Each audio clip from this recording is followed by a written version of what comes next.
So it's 7 o'clock and everyone who we're expecting is here, so I'm going to go ahead and call the meeting to order. We'll start with the Pledge of Allegiance. I pledge allegiance to the flag of the United States of America and to the republic for which it stands, one nation, under God, indivisible, with liberty and justice for all.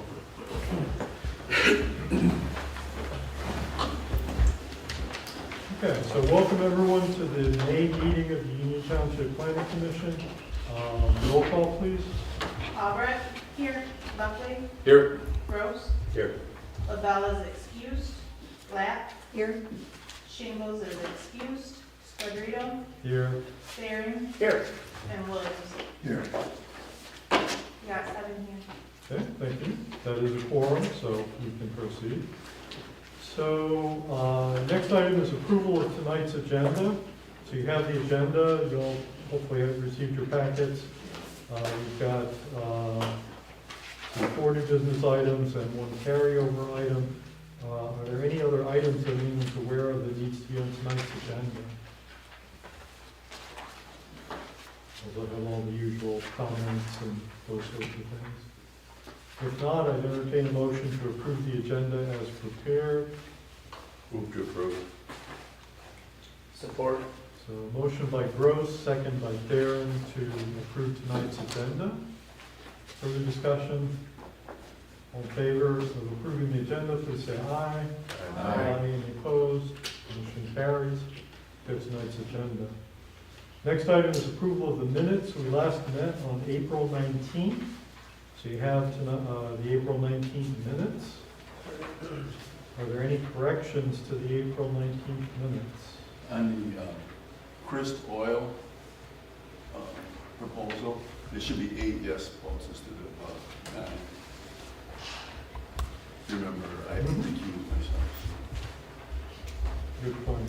So that's on page, well, it's on page 3 of the minutes, page 5 of the packet, correct? Correct. And change where it says ayes 9 should be ayes 8.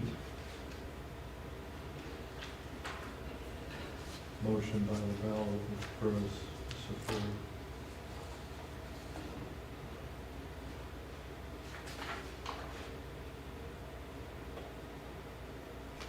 Actually, I wanted to ask you, since you spoke up, the previous page at the bottom where it states the reason, I'm wondering if that's really accurate. If it's fine with you, it's fine with me, but I didn't think that that was exactly what you had said. I said it was a father-in-law that had interest in the current property, financial interest in the current property. In the current property, but what's here implies that it's in the business. I don't know that it really makes a difference, but it struck me. Oh, you're right. You're Slightly right. No, inaccurate. yeah, you're accurate. That it was in the property, not the business. So scratch business and put property, is that what? That would be accurate. Okay.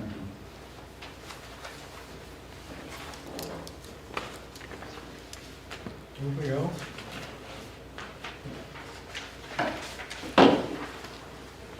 If not, then I would entertain a motion to approve the minutes as amended. So moved. Support. Okay, so that motion was by Williams with support by Buckley to approve the minutes as amended. Any further discussion? All in favor, please say aye. Aye. Any opposed? Motion carries. Thank you, so we have the minutes. Next item is correspondence, board reports, presentations. First item is Commissioner Theron, updates from Board of Trustees. I really just have one thing to talk about. I guess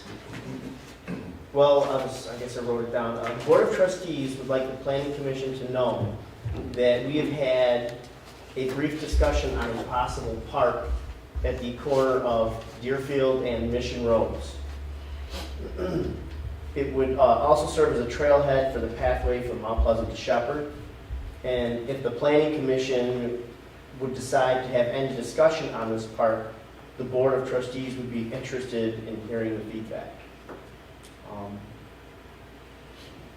I think probably what prompted all of this is when ARPA funds started to be talked about and what is something that we can do, something that would really potentially serve the community in a possible way.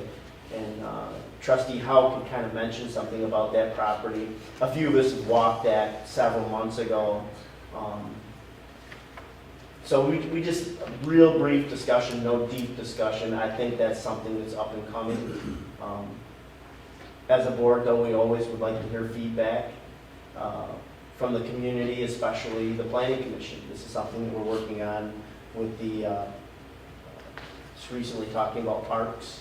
So if the Planning Commission would decide to have any discussion about that, the board would be very interested in hearing that. Thanks.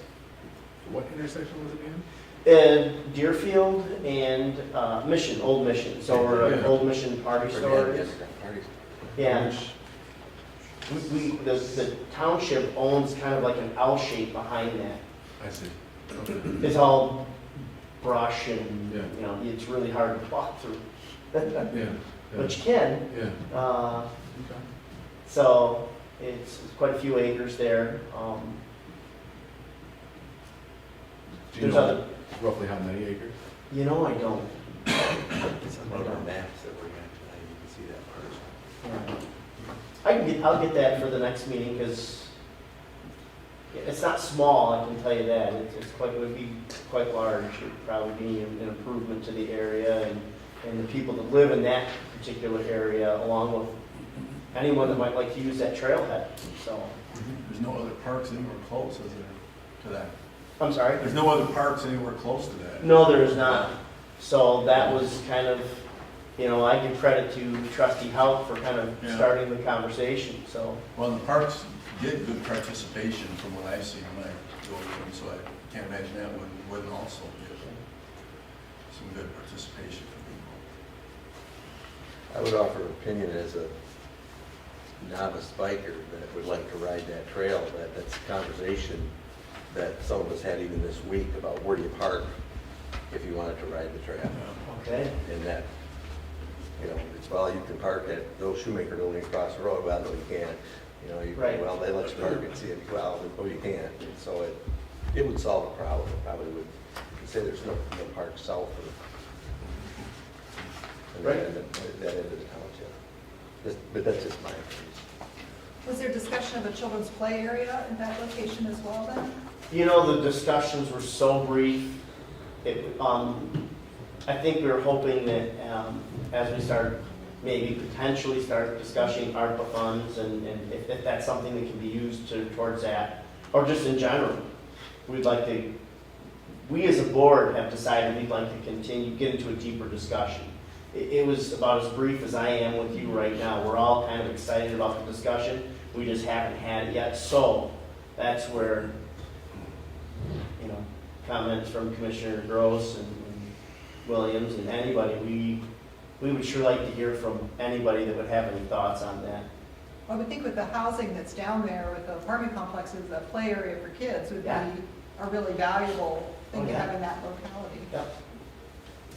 We agree. It's something that we're kind of excited about. Again, we don't know how it's going to play out, but it's.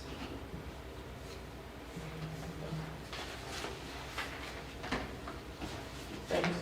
Other comments or questions for Commissioner Bannon?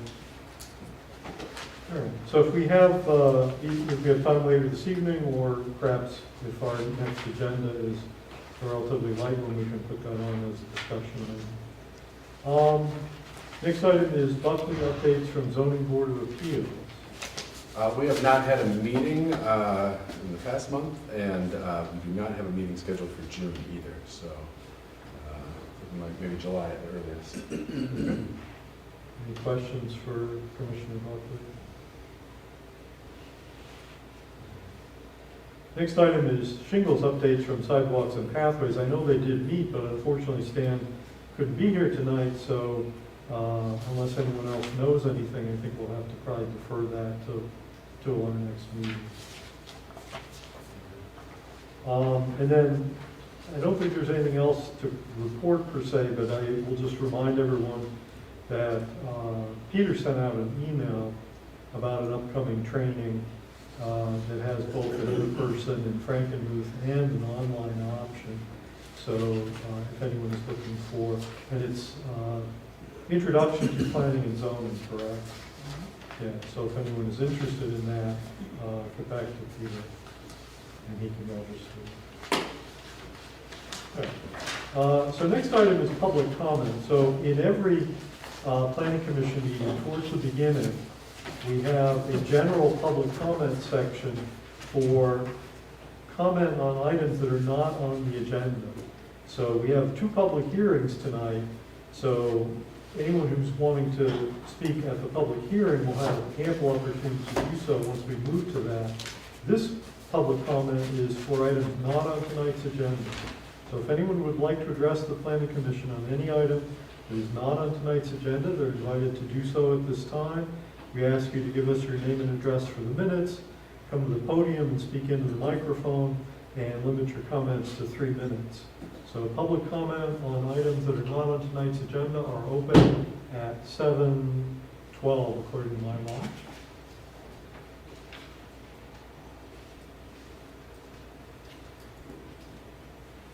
Seeing none, we'll go ahead and close that back up. There'll be an extended public comment towards the end of the meeting.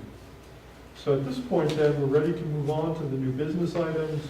The first of the 4 new business items is a special use permit application, PSUP 22-03, special use permit application, wireless communication facility at 5450 South Mission Road.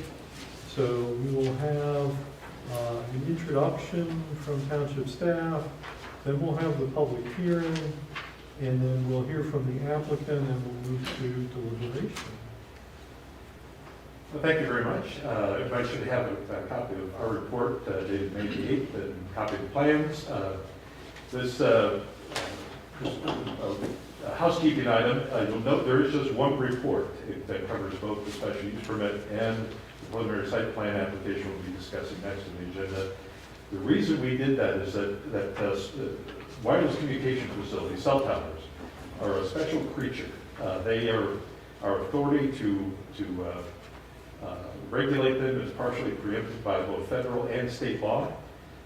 We have a very limited area to work within, and to accommodate those partial preemptions in federal and state law, all of the standards that apply to the special use permit and ultimately to the site plan are in section 5.5. The normal special use standards, general standards for special use approval, do not apply to the cell tower project.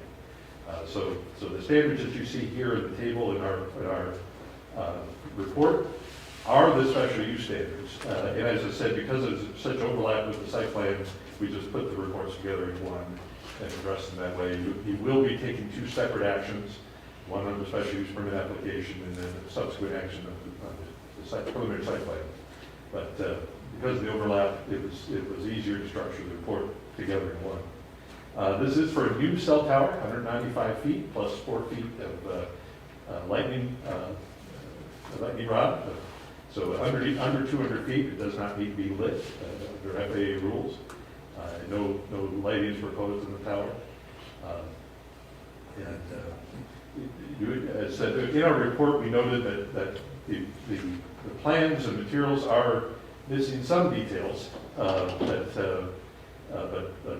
overall, these are items that can be addressed on a final site plan. This project would require a final site plan approval, which will come after tonight's actions if you do take action on it.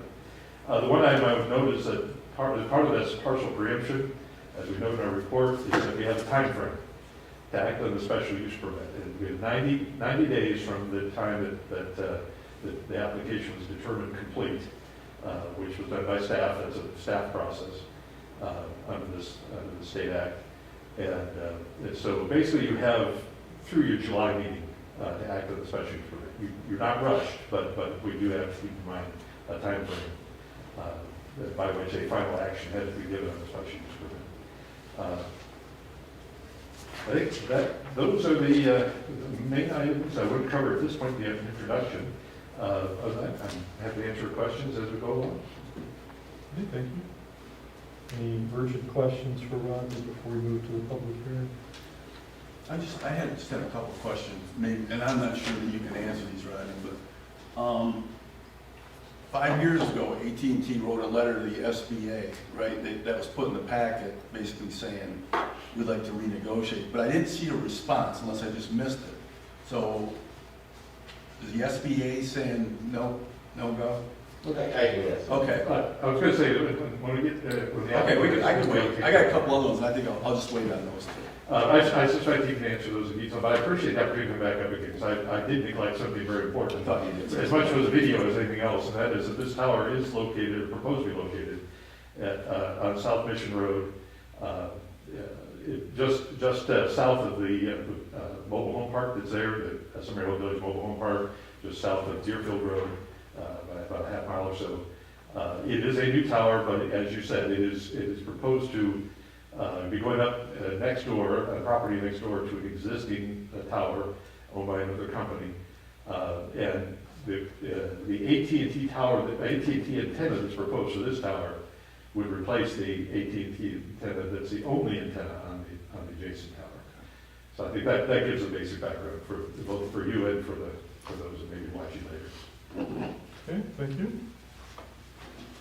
All right. So next, we will move to the public hearing. Because this is a special use permit application, it comes with a public hearing. So the appropriate landowners have been notified. The public hearing was announced in the newspaper and was posted at the Township Hall. So we want to give everyone who wants to speak an opportunity to speak. So when I open the public hearing, you can come up to the podium, give us your name and address for the minutes, speak into the microphone, address your comments to the Planning Commission. I do want to say that the purpose of the public hearing is to give individuals not connected with the project an opportunity to make their views known, to pose questions if they have them, but the applicant and the applicant's representatives will have ample opportunity to address the commission during their own portion of this proceeding after the public hearing. So it isn't necessary for the applicant to participate in the public hearing. They can use their own presentation time to respond to any points that might be raised during the public hearing. So with that, the public hearing on special use permit application PSUP 22-03 is going to be open at 7:18. Is there anyone who would like to address the Planning Commission on this special use permit application?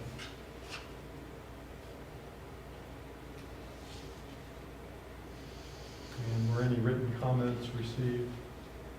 No written comments. There were no written comments submitted.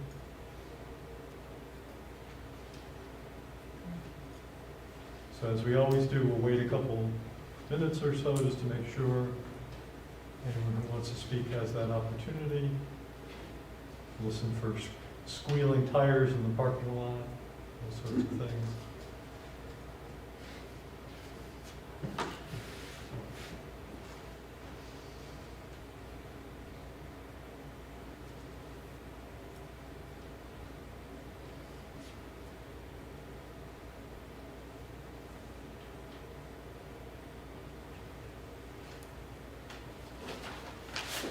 Anyone who'd like to address the Planning Commission on special use permit application 22-03, they're welcome to do so at this time.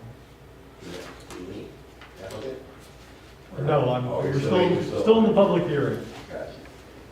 Just doing my due diligence in being sufficiently invited.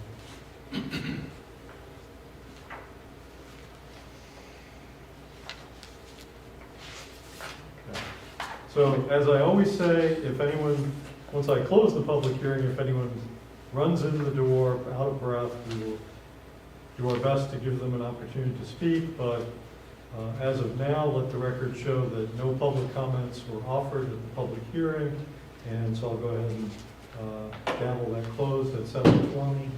And so now we will move on to the, well, Rodney's already given his update, but updates from staff and the applicant. So at this point, I'll turn it over to the applicant. You're welcome to address us and stand for questions. Good evening. My name is Tony Phillips with Fullerton Engineering, 1100 East Woodfield Road, Schaumburg, Illinois, representing Parallel Infrastructure and AT&T. The tower is basically parallel infrastructure. There's the builder of the tower. AT&T happens to be the primary carrier. You're not going to build a tower with nobody on it. It's speculation. So AT&T expressed displeasure back in 2017. Actually, it was right after they renewed their lease. I believe they have like 5-year renewals on these leases, and they had been attempting to negotiate their lease with SBA Communications, which is one of the bigger tower companies in the country. And so I might as well tell you what our project is first. We're proposing a 195-foot cell tower with an equipment cabinet and a standby generator that would only run as necessary if there's a power outage. They might run it maybe once a month for 20 minutes or so to keep it lubricated, but it wouldn't be running all the time. It would only be emergency standby. In the comments, Ryan said, we would be willing to meet whatever landscaping requirements you have, whatever fencing requirements you have. He's recommended a brick enclosure because, for some reason, I don't know why, but this one has some type of a cover over it. This exterior cabinet has a canopy on it, which I've never seen. I've been doing this for a long time, and this is the first time they slipped one in on me. So we're willing to remove that canopy to avoid putting up a brick building. It would just be an exterior cabinet, kind of like a refrigerator size, whatever, but it's made for exterior, made to be outside, and they can, do without the canopy, I'm sure, because I know they don't want to do a brick building. So they, according to Rodney, if we put any type of cover on it, roof on it, we would have to go to an enclosure or a brick building. So whatever the reason was to have this canopy on there, I don't know. Maybe because underneath its proximity to the tower and maybe ice falling off antennas onto the equipment. And I think they could maybe adjust it and move that out of the fall area. Another thing that was addressed in the comments was a fall zone. We will have a fall zone ladder. The newer cell towers today are designed to collapse on themselves. They have a break point in them, so this one would be not fall on any other property lines. It would fall within the lease area. So we can we'll provide that. We'll provide FAA and FCC and all the federal requirements. And so getting back to the lease and your question about that is when the lease comes up, they try to negotiate, and SBA doesn't want to negotiate. SBA would rather fight these things in court. In fact, I don't know why they're not here tonight. Usually they're at every meeting, they follow me around, and they tell the board, you can't allow another cell tower. And they want the board, they want you to make sure that they have a monopoly on that area. They want, it's our tower, and we're the only ones that can be here, and your code says we only need one there, and everybody should go in there. The problem is, no one wants to be on the tower. So what good is a cell tower in town if no one wants to be on it because it's so expensive? This new tower, parallel infrastructure, would be half the price for AT&T and any other carriers. It's not just for AT&T, it's to invite the other carriers, to invite more technology. And as you can see over the years, no one else has joined on this other tower. So that's a red flag right there. There's a reason for that. And they have kind of no one in the industry wants to be on their towers. And AT&T wouldn't be spending this kind of money, and I wouldn't be here and all these meetings to try and help them get out of that lease. And they tried negotiating. They tried doing a national lease. And the other big tower companies, American Tower and Crown Castle, the two big ones in the world, they've realized that it's cheaper to keep our tenants than it is to fight with them.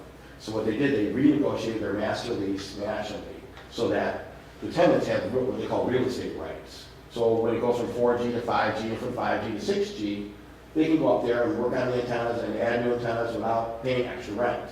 With SBA, every time you touch the tower, you have to pay extra rent and escalation. So now I go from 4G to 5G, I'm paying more rent every month, plus it escalates. So do the math on that. Over 20 years, it adds up.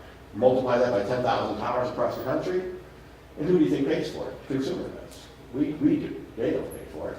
So, to keep competition, parallel infrastructure and other companies have, are putting up towers close by these SBA towers to give the carriers an alternative and to make a little more competition in the marketplace. Right off the bat, this equipment, if it comes off of that SBA tower, come onto this tower, AT&T would immediately upgrade all their equipment. They'd have the 5G right away. They would also have FirstNet, which is a first responders network. It's a dedicated network for first responders. So if there's any kind of tornado or anything like that, where everybody's on the cell phone, are you okay? That ties up all the lines. Well, first responders then can't get a signal. This would be a dedicated frequency for that. It's a national first responders network, and it's all part of this.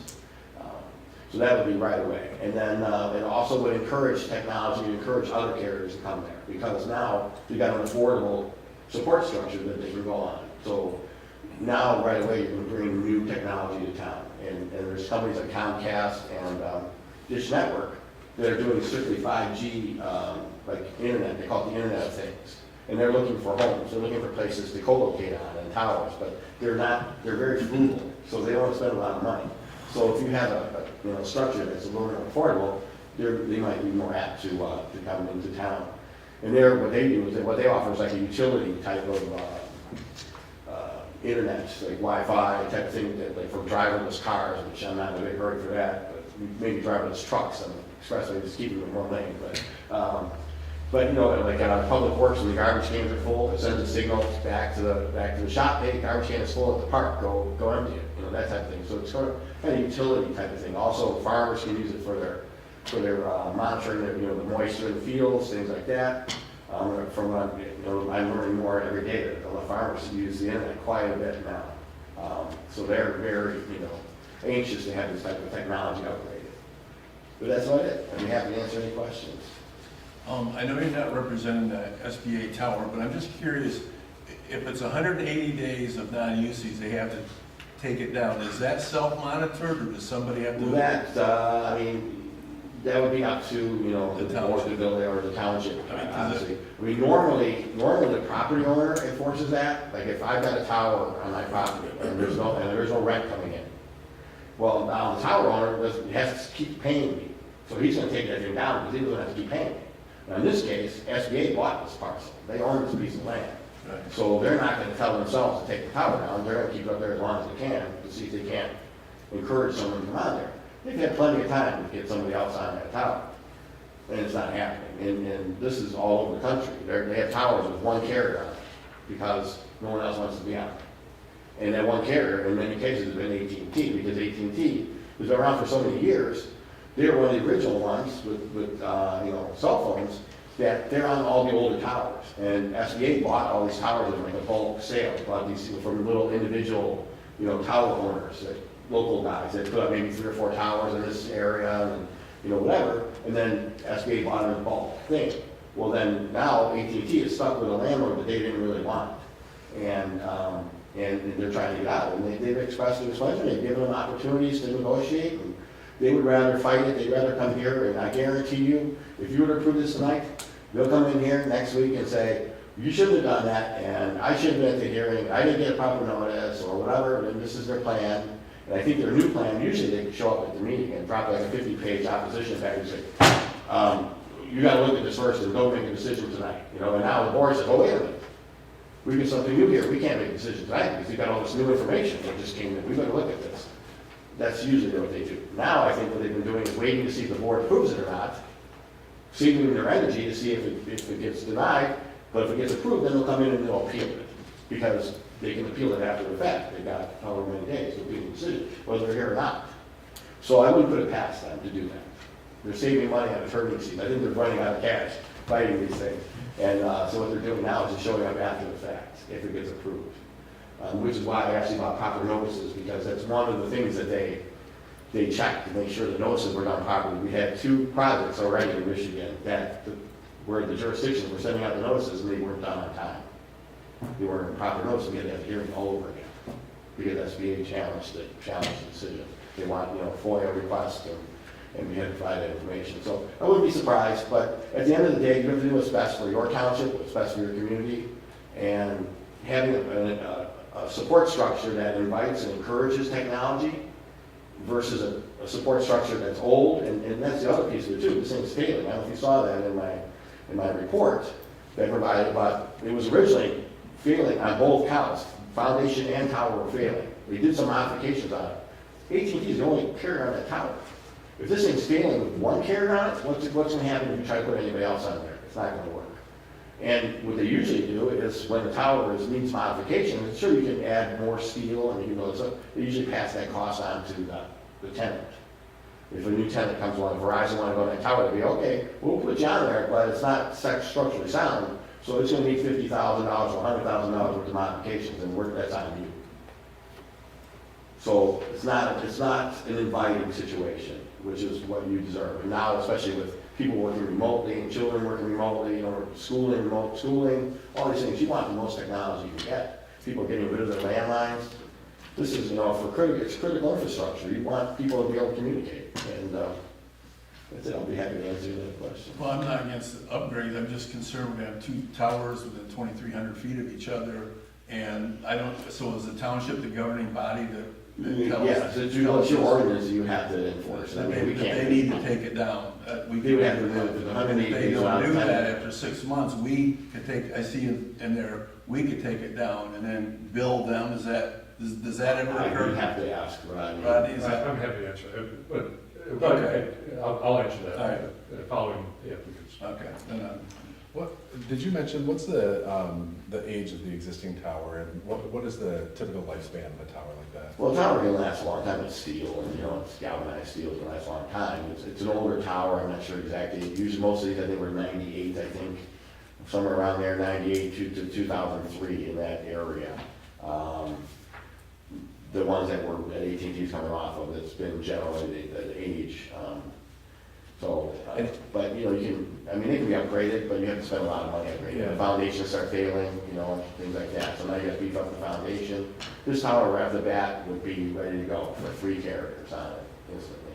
And just to clarify, it sounds like AT&T has been the only carrier on it since it was. As far as I know, they're the only ones right now. I don't know. I only have access to the most recent structural reports when AT&T had no choice but to, they wanted to go from 4G or 3G to 4G, and they had no choice but to, add some equipment on there, upgrade equipment, because they're not going to leave you guys with nothing. So whether they like it or not, even though their landlord's a bad guy, they still got to live there, So they were still, putting some equipment on there. So back in 2019, they did some work.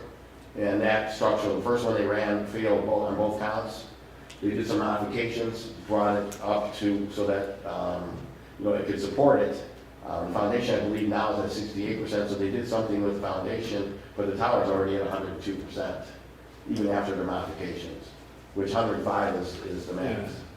Is FirstNet carried on that tower right now for AT&T? I'm not sure if it is or not. I'm not sure if it is or not, because some are, some don't. But either way, it would come off. Everything that would come off of that tower would be all upgraded, all brand new antennas, all brand new equipment, and including 5G.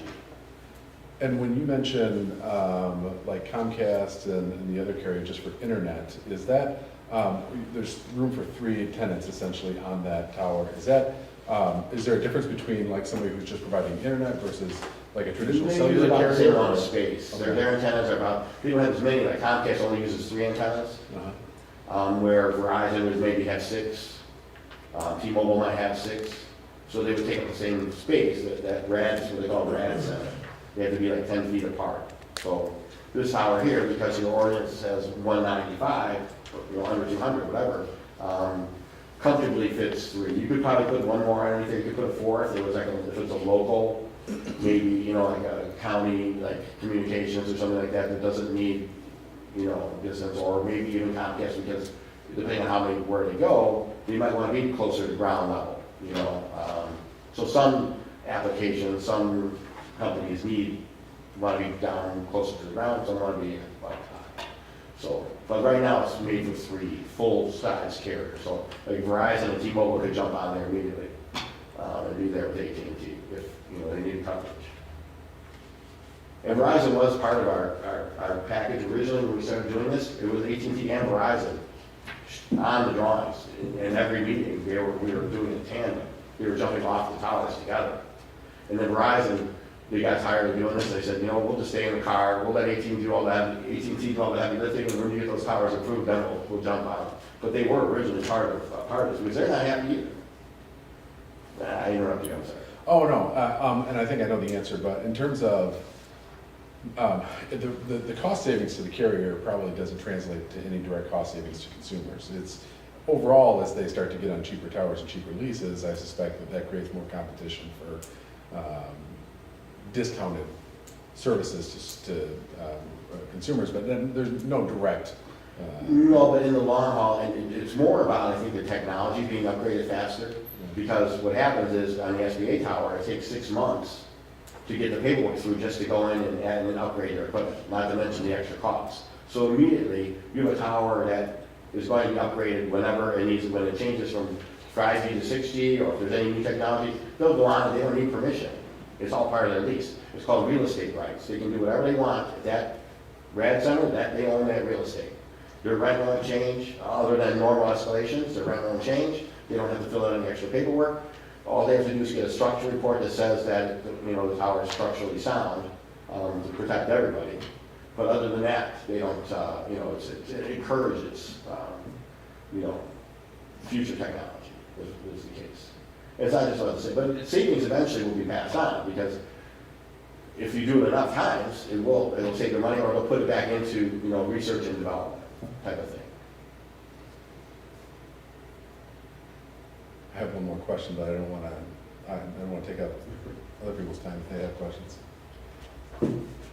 I have some, but why don't you go ahead and ask you? I'm just curious, and if it's inappropriate to speculate on it, then certainly don't. But you know, you mentioned SBA would come in and they would give us a packet saying, this is why you shouldn't do this.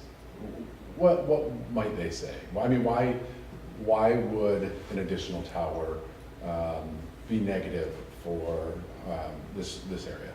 Well, because it's taking money out of their pocket. Outside of taking money out of their pocket, is there? You get the visual impact. I mean, most ordinances are written, we don't have a lot of proliferation of towers. We don't want to look at a tower every 10 feet. That's the big deal. I mean, you want to be able to co-locate. You want to encourage co-location. Co-location is attaching to an existing structure. You want to encourage that whenever possible. Right now, that existing SBA tower does not encourage co-location. Even though they're going to tell you we can, we're there, and we welcome anybody, it's structurally not good. And and the pricing, it prices people out of the market. So you might have one tower in town that, you know, your ordinance says you have to have, and you give them the monopoly on it. But if no one wants to live there, you get a nice apartment building in town. But if it's vacant, it does nobody any good. So, and that's what they'll say. They'll say, you got to enforce your ordinance. Enforce your ordinance. Your ordinance says you can't have two towers like that, and you can't do this, and you can't do that. But at the end of the day, if they're not playing nice, if they're not encouraging the technology, if they're not working with their tenants, and it's obvious there's no other carrier around there, so it's not, you know, they've had plenty of time to find someone else to go on there. And hell, the other carriers avoid SBA towers. The only time they go on them is when they're forced to do so. I mean, right now, AT&T, if you deny this tower, they're forced to stay out there. And will anybody else go on it? I don't know. Will AT&T spend the money to upgrade it every time they have to do it? They might not. They might leave it right at 4G or whatever it's at, and say, okay, we'll give you guys a minute, you know, whatever service, but it'll be years before we start putting more money on that. So you want something that they want to be on. You know, you want somebody where they're happy. You want happy tenants. You don't want tenants that are trying to get off and looking for every reason to not be there. And so what the founding fathers with these ordinances didn't realize is when you created that, or when you wrote that ordinance and said we can only have one tower so many, you know, far apart, the technology was different because it was just voice. There was not a lot of data. It wasn't a lot of Wi-Fi, you know, all that kind of stuff. So a tower every 2 miles was fine, worked fine because it was just voice. But now, with all the new technology and everything else, you need them closer together. And so the ordinances never took that into account. And they also didn't take into account that they were creating a monopoly by saying, okay, the first guy in is the guy that has the monopoly on that area. And that's the part they didn't think about. It was creating that monopoly. And you're not encouraging, you know, competition. So many jurisdictions are redoing their ordinances because of that, because they're realizing that or even the states, like the state of Indiana, changed the whole state law. Where now there's no separation requirement, there's no fall zones because of technology, because the towers can fold. Jurisdictions can't say you have to be, a fall zone, you have to be fall within the property line. You can be if you have a structural ladder or a structural engineer, statement. You can have a tower that's closer to the property line. There's no separation from that mile, 2 miles, whatever. That's gone. And there's also no height limitations. The height is whatever you need it to be. If you can prove you need that height, that's what it is. So they've taken that away from the local jurisdictions because a lot of jurisdictions have, zoning ordinances. There's one I'm dealing with right now, there's a 150-foot height limitation. 150 feet doesn't do anyone any good. What you're asking for is a bunch of little towers because you're just barely, getting the coverage that you need.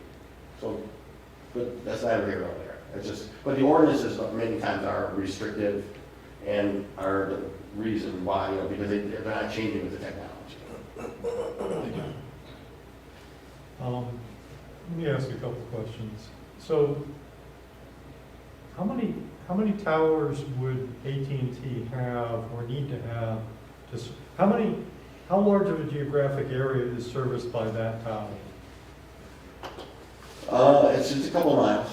I think we provided the coverage maps, and we had actually looked at the township property, and it was too close to their other tower. Yeah, okay, so that's sort of. We were overlapping. Yeah, we tried. Actually, we were going to maybe table this tonight because we were an inch away from tabling it and coming up with a whole new plan to put it on township property. And when we sent it back to AT&T, they looked at it and said, it's too close to our other tower, and it'll overlap. When it overlaps, you get interference, you get all kinds of issues. They need to be just touching, and it was too close.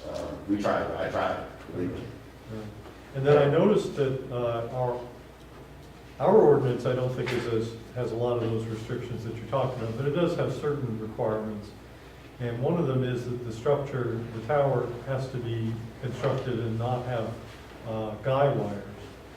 Am I correct that guy wires are the wires that are around? Right, those are the ones you see for like the television and the radio, big radio towers that are 300 feet tall and they have wires coming down. Well, but Those are guy wires. the existing S. This is a monopole, this will stand all by itself. Right, but the existing tower that you're currently on has guy wires too, right? I believe it does. I It's was an out there old looking guy at it, wire it looked tower, like it right? does. Yeah, it's an old guy. Back then they did it that way. Back then it was cheaper, because it was cheaper. You didn't have to pay for as much steel. There was a little bit of steel up the middle, like a little lattice type of thing, kind of like an erector set type of thing up the middle, and then you just use wires to hold it. Yeah, Now they're going more to like self-support lattice towers, kind of like Eiffel Tower type of thing. Most companies are going to a self-support lattice. Like if we were going taller here, we would be going to the self-support lattice tower. but ours says no lattices either, right? Correct. That's why you're proposing the monopole. Correct. So now by doing monopole, you're kind of limited now, because monopoles, they don't usually go more than, very rarely you get one up to 300 feet, because there's too much sway, too much, it's just not sturdy enough. When you start putting the wind load up there, ice and everything else, it's just not practical. So, but under 200 feet, monopole is fine, so it won't be lit. There was talk about the color of it, I think would that be more of a site plan discussion? The color of it? It's in the details, you can let them know what color it is. But it would just be galvanized steel. They don't paint them. You don't want to paint a tower. The paint starts peeling off, the weather and the wind and everything else, taking the paint off, you don't want that. So it would just be like a burnished, brushed, like galvanized, so it's not shiny, it won't reflect anything. The equipment would all be factory painted, which is more like earth tones, tan and brown, equipment, mostly like off-white. But yeah, I've seen some where they paint the towers blue. The sky's never blue. I don't know where it comes from, but the sky never blue. It stands out like a sore thumb. Where the standard galvanized towers seem to be the best.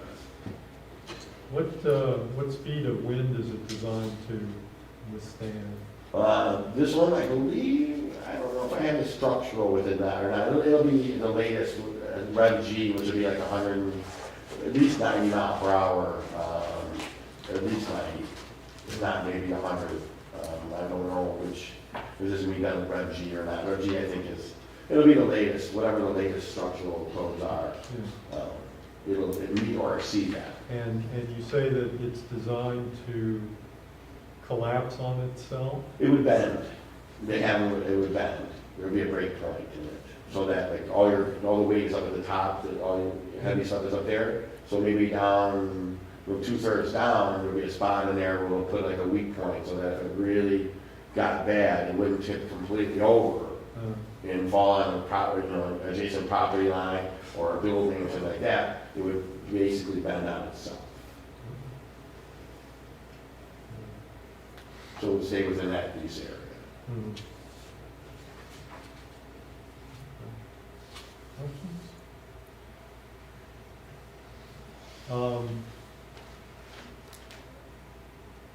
Do we want to, But if you I mean, I don't guess- have any other questions for the applicant, I can answer Commissioner Williams' question and some of the other elements as well that came up. yeah, why don't you do that? Why don't you have a seat? I mean, you're not going anywhere. I'm looking at more questions. I'm sure Rodney will speak to the issue of what happens to the existing tower and other things. So I'll just start with that. As was mentioned, the proposal, if approved, would result in the removal of the AT&T antenna on the existing SBA tower. That would essentially trigger a time period in which the owners of that tower would have the ability, if they chose, to try to put a new antenna on it from some company. If they don't, within that time frame, I think you mentioned 6 months, then the township can seek to have that tower removed. There are provisions in the ordinance for that. Ultimately, that's going to be a court action. If they don't agree to remove it, then we'll start with an administrative process, notice them that they're in violation essentially, and the tower is subject to the section for removal. And we'll move forward from there. If they don't take action, if they appeal that, there's processes for them to go through that and allow them to argue it. If you get to the point where the township can take it to court and seek judges' order for the tower to be removed as an abandoned structure. So all of that would be down the road. It would depend on what they want to do. SBA could also come in with their own application for a new tower on that property. Those are all at this point speculation, but the ordinance does allow ultimately for removal of a tower that has been abandoned, is no longer in use. I appreciate the comments about technology changes back in the day, and when car phones were truly car phones, and they were in the center console, they were about that big. The cell towers were about 10 miles apart. The reason for that was the antenna, the power of the antennas and the power of the phones was far higher. The folks who were using those phones were getting irradiated a lot more than we are today. As the technology improved, the output of the equipment was reduced, recognizing its opportunities to minimize the radiation element. Towers got closer together, 2 miles, 5 miles, and 2 miles. And as was said, many older ordinances have a 2 mile spacing between towers. Later on, we got down to 1 mile spacing between towers. And many ordinances that were adopted maybe 7, 8, 10 years ago they still have regulations that say 1 mile apart. The technology continues to change. 5G is a big game changer because it operates in a different technology, and it requires that the antennas for 5G be closer together in order to serve. And so towers are getting closer together. Our ordinance reflects that because it does not have that limiting provision between towers. That does create the potential for what we have here, 2 towers on properties next door to one another. You've heard the reasons for it. Certainly, the ordinance makes clear what happens if the other tower is not put back in use. Ultimately, it will be your decision as to whether this tower meets the requirements that apply in our ordinance. And that's one thing to keep in mind, that it is requirements in section 5.5, these standards that are in the table in our ordinance, that what you would be basing your decision on. A couple of things I was asked about, but is AT&T the only, has AT&T been the only antenna on the existing tower? I have found no evidence when I look back, went back through older photos, went back through available information I have, that there was ever another antenna on that tower. It doesn't appear to be designed for it, and it doesn't appear that there ever was more than one tenant on the existing tower.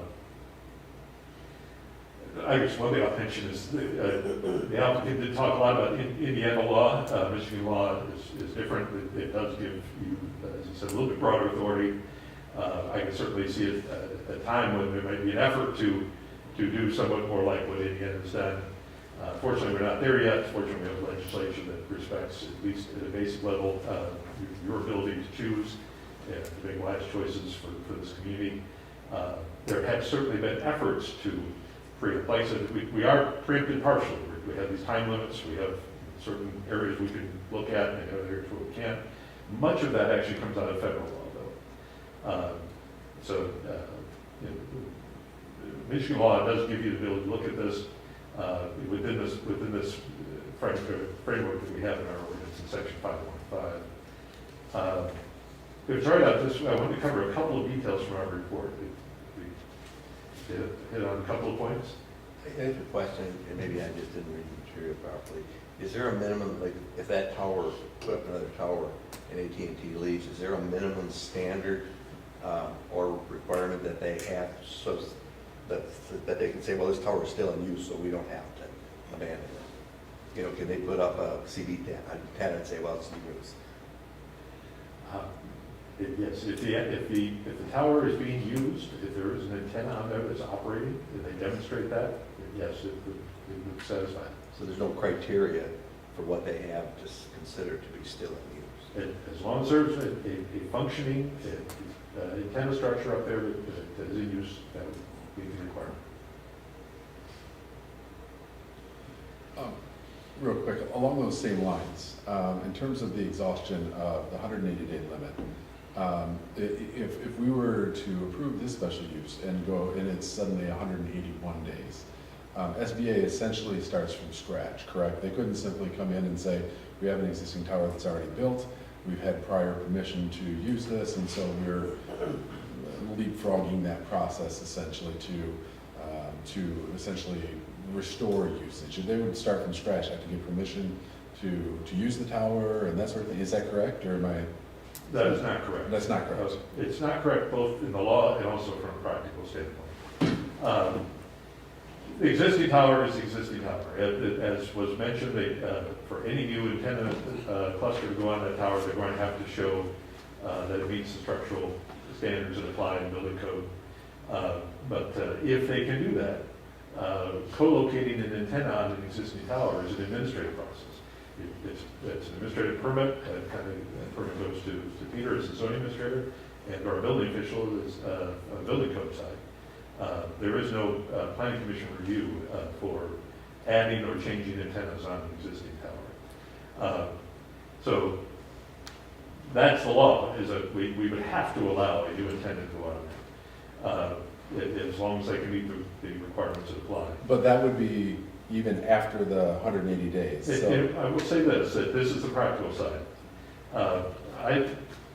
I have no problem ever defending the township ordinance in court and recommending that an ordinance be defended and going to the end of the earth to defend the community and say this is right, this law is right, it's correct, and it should be enforced. However, you've heard a lot tonight about property rights. The applicant quite rightly talked about the tower having property rights. You can think of it as vertical real estate. Of course, the tower owner has property rights in that the tower is there on the property. SBA in this particular case is unusual because they own the land underneath it. But even if they didn't own the land, even if they had a lease for the land, as is proposed for this new tower, that would still be a property right for them to be there within the bounds of their lease, within the bounds of the vertical real estate that they created. To take away that property right is something very carefully done. If we seek to have that tower removed because we believe it's abandoned, we're going to proceed with that very carefully. First of all, follow the law. We're also going to follow our township attorney's advice at every step. And in all likelihood, that's going to take far longer than 180 days, or 181. I mean, we're not going to start that process on 181st day. We may send a letter to SBA, let them know this section applies and ask to respond to us. But we're going to tread very carefully on that because we do need to respect private property rights, and that includes that vertical real estate. And I'm not advocating one way or another, I'm just curious procedurally what that means in terms of, so there is, even if it's a year after the fact, that there is still a possibility that if the tower is still standing and SBA says, we have a lease on it, we have somebody that's locating on it, there is a potential for them to continue to use that. Yes, and as, you know, as I said earlier, there's a high likelihood that we're going to need to have a court action, a court order for that tower to be removed. And so from a practical standpoint, until it gets to that point where a judge says, yes, that tower is abandoned and must be removed, until that point, then again, as long as they meet the code requirements and zoning ordinance requirements that apply, they could make use of it. So are we pretty comfortable, Rodney, there's no liability, financial liability to the township just to benefit really AT&T? I mean, that's who this is really benefiting. And Commissioner Buckley said there won't be a reduction in any charges to the consumer. Maybe it will minimize some of their increases down the road, hopefully.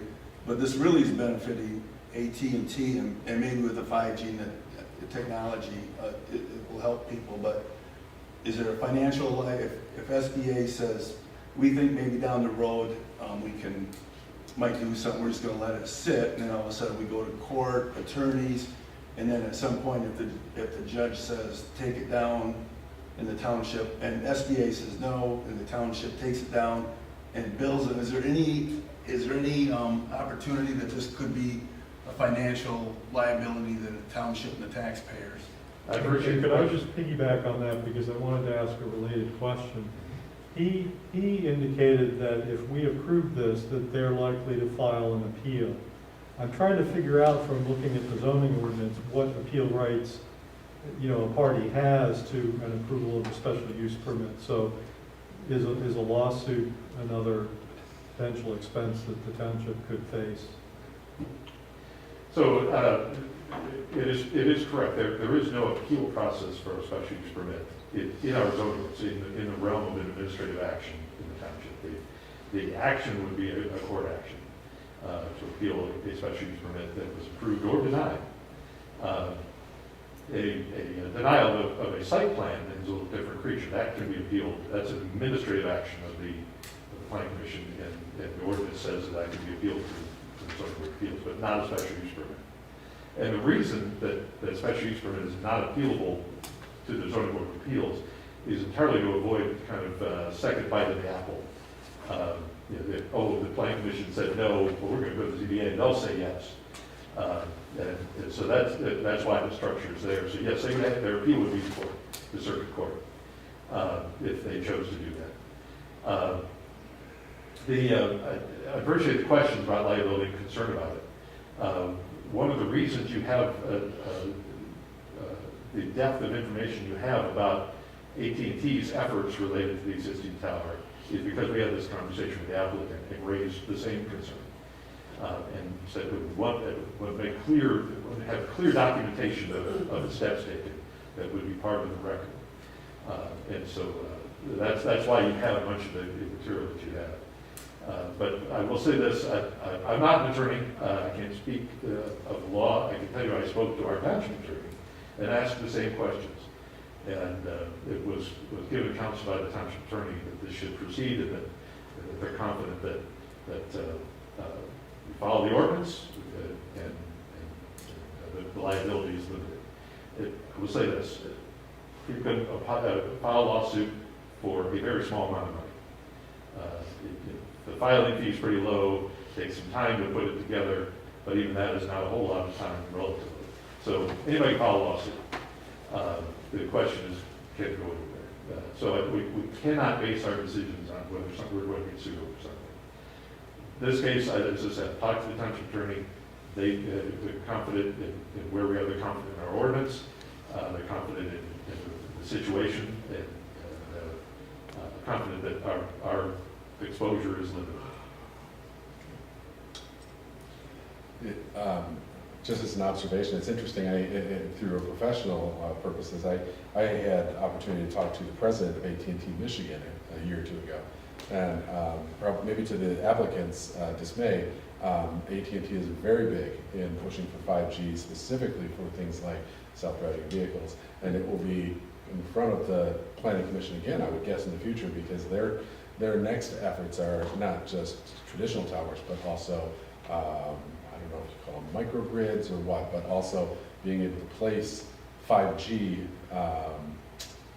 hubs, networks, whatever, I'm not sure what they call them, the terminology, but placing them in places like bus stops and in different locations throughout the metropolitan areas. And those things are coming to jurisdictions regardless. And they're in the state act, they're in our ordinance. Right. And actually, it's pretty limited review.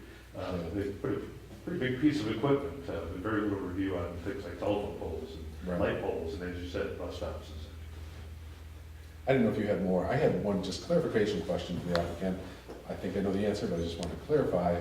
But if you had more, Rodney, I didn't want to cut you off if there's any more that you wanted. Well, you had a couple things you wanted to Yeah, say. that's what I mean. I didn't regarding want Yeah, there's a couple of things Yeah. from the report. Sure.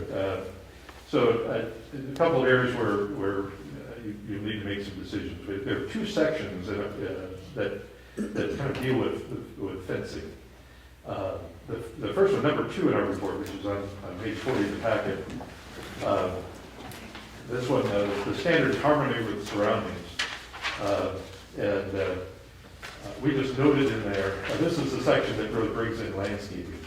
Often with these cell towers, you'll have the tower, you'll have a fence around it, around the ground enclosure, and then you'll have some kind of evergreen screen, sometimes arborvitae or red cedar or something that's planted around the perimeter of the ground enclosure just to provide some screening. Obviously, you can't screen the tower, but it can have some screening for the ground enclosure.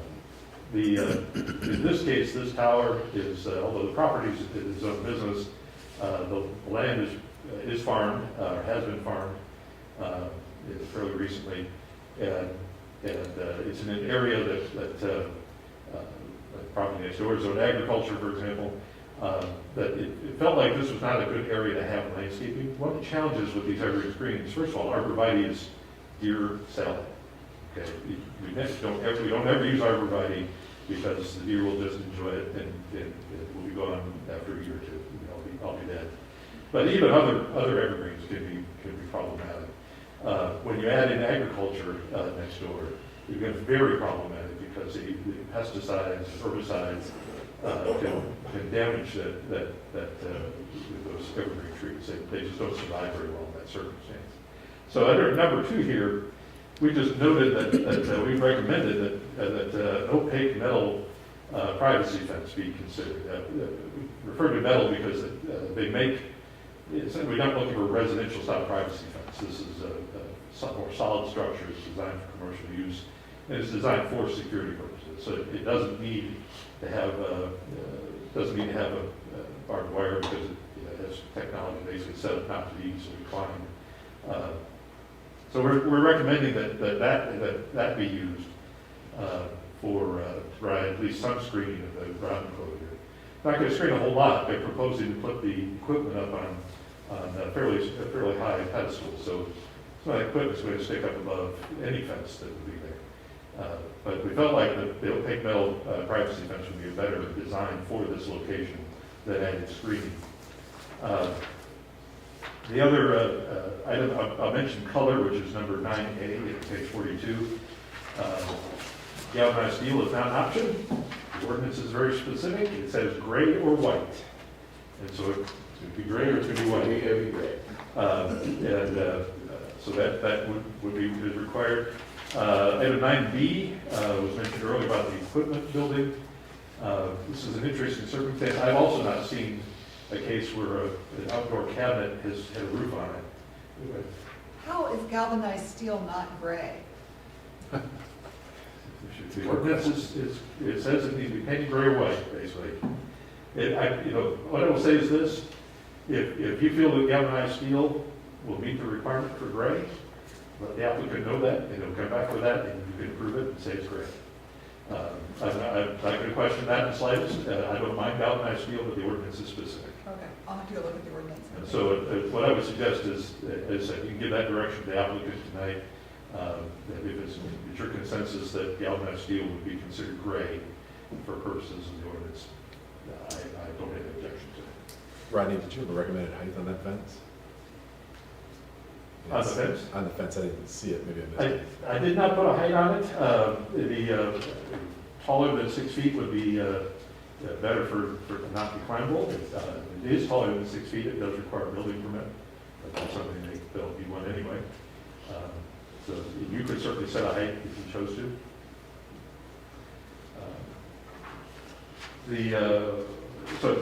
The platforms in the equipment building, the only reason this business of the brick equipment building comes into play is because they have a roof on top of the equipment, the cabinet in the plan. If they don't have a roof, if they don't have a shelter structure on it, if it's just an open cabinet, it does not need to have a brick building around it. The ordinance is very specific about that. So it's only because they put a structure there that requires a building. The platforms, a number of platforms like the generator element that's also part of the project would be fine. It doesn't need to be closed according to the ordinance. And then down at the bottom of page 42, item number 10, if you choose not to require the metal privacy fence, then the ordinance is very specific about what kind of fence is otherwise required. And they proposed a 2x2 wire mesh. Sort of looks like chain link, but not. In this case, the ordinance says it must be chain link, and not just chain link, but it must be green or black vinyl coated chain link. So basically, sort of two options to give directions to the applicant on, and those are reflected in our recommendation. So with that, then in our recommendation, we did recommend a conditional approval for the special use permit. We did put 4 standards there. The fourth one is that roof platform business, brick building. Number 3, and this is on page 45. Number 3 is the fence business, and basically you have an A or a B. So your preference, whichever way you'd like to go with that, you just choose one or the other. And then the others are just that final site plan is required, and that fall zone details are required. That covers everything that I just want to bring up to the point. Okay, thank you. Any other question for the applicant? Yeah, I just want to clarify, I think I know the answer, but you had mentioned that AT&T doesn't put towers within a certain distance because it creates interference if there's overlap of signal. Correct. Assuming that, let's say SBA does get an additional carrier or something like that, I'm assuming that is, the interference is specific to the same carrier. Their frequency. It's not necessarily, so No, if the FCC Verizon goes on SBA or something like that. FCC, everybody has a different frequency, so there's no issue. So you wouldn't see the same carrier on both those towers, but if SBA, Yeah, AT&T makes a jump, SBA could still get any other carrier besides AT&T. Okay, all right. And back to the 5G thing, that you're talking to AT&T, probably AT&T and the stuff, that they call it small cell, Okay. and they bring it down to street level. But small cell needs a macro site to run small cell. Sure. And what we're proposing is a macro site. It's Okay. the mother hub, basically, Okay. for that area, and that would control the small cells within that area. And I guess while you're still up here, if we're talking about, if we were to make a move to approve this special use, as the applicant, do you have an opinion on, number one, I don't know, for a painted fence, if it's, if it's gray or the white, I think. I don't know if that would be considered a standard type of fence or if there's a special cost associated with that, but would you have an opinion on an acceptable height for a fence as well? Whatever works for you guys. I mean, 6 feet, obviously, if it's a metal fence, that's a little more expensive than a chain link fence. The taller would be more expensive, obviously, in materials. So whatever, the board wants, thinks it's fair. 6 feet is fine, 7 feet. Okay. You know, I think we were doing 60 with a foot of barbed wire to bring it up to 7 feet. You know, that might be somewhere in the middle there, or even 6 feet is fine, without landscaping, it's your call, whatever you want to see there, or. Is barbed wire something that Barbed wire, but just to keep kids out of it, so climbing the fence and getting inside there, messing with the equipment. People are stealing copper, they steal copper on these sites, they go in there and start taking, you know, the cabling and stuff out of there and take copper to resell it. So it kind of keeps hooligans and entrepreneurs out of the site. But mostly because it's critical infrastructure. I mean, if people are relying on that for their phone for 911 purposes, you want to protect that. And that's the main reason. Okay. And Rodney, if we were talking about a fence, if we set a certain height, do we have to stipulate whether or not we care that barbed wire would be added to that, or is that entirely up to the applicant? What might that look like? I would suggest that if you do not want to have barbed wire, then say so. Okay. If you don't have a preference, then you can let them fly. They've already proposed barbed wire, so they can continue. Okay. Thank you. Do other commissioners have other questions for the applicant at the moment? I have a question for Rodney. Why the opposition to barbed wire? You indicate here in the recommendation to provide without barbed wire for harmony with the surroundings. This is out in the field. This is not near habitation. This is not near other community buildings. Well, this is a visible site. It is to the rear of an older commercial building. It's around the corner from a mobile home park that is rapidly upgrading. They're working very hard to their appearance and the function and types of buildings that are in there. They're making tremendous amount of upgrades. It's near other development sites. We have another project on the agenda that's right next door, practically. So. It is an area where things are happening. It's where people do live. Barbed wire has a character. Barbed wire is industrial. It is barbed wire is. If you have barbed wire, it suggests that you have a crime issue. It creates an impression. So from that perspective of creating a community character, if there are ways to avoid it, I recommend it. The benefit of like I said, the metal privacy fencing, the security style that would be used for this is that, that it is hard to climb, especially if it's 7 feet. But it's hard to climb anyway. There's no handles. It's smooth sides. Maybe it has vertical ribbing, but there's not an easy way to climb. Chain link is easy to climb. That's the reason why the barbed wire is necessary on top of it. So we accomplish security element. Without the barbed wire. I've certainly seen it done. I've worked on a Verizon Tower project a while ago. This was about 5 years ago. But it was actually very similar to this. A little bit more rural than this one. But similar location, similar project. And in that case, they actually were the ones to come forward and say, we'd rather do the opaque metal siding. In this case, because they also were adjacent to a farm field and they didn't want to do the landscape. So, it seems to be a good fit, and if you're using that metal fencing, there really is not as much need or concern about barbed wire. Okay, thank you. The fence could be cut too. I mean, it's not, nobody has to climb it. You can't cut the fence. Unless it's a 20-foot fence, anybody can throw a ladder and cut barbed Yeah. wire, and or just throw a ladder on it and jump. And they put Somebody wants in, they're ladder gonna and get in. 7-foot fence. I mean, that's all you think if somebody wants to get in, they're getting in. And if I was going to get in, I'd just take some cutters and get in. So I why climb? Bad enough, you'll do it, right? Well, if they want to. So. My only concern would be if you can't see the equipment, you can't see in there. Someone could be on the inside doing whatever they want, they could be there all day long. You have homeless people living in there, you could have, we did a project in City of Chicago, and they wanted wooden fences around all their sites because it was right before the Olympics. So I think it was right before, they were trying to get the Olympics or something, I forget what it was. And they created homeless shelters for these people to get inside, it's nice and warm by the equipment. Good news is you should have great internet access for web cameras. So, There's that. All right. So one of our requirements is to find, our decision has to be based on findings of fact, based on the requirements. And so typically, at some point, we go down the list of requirements and consider that and make sure that we're, doing our due diligence and finding fact. And so if there are no other questions at this time, I thought we could do that. So I'm looking on Rodney's report, and I'm just going to read the requirements, and then you can comment as you see fit.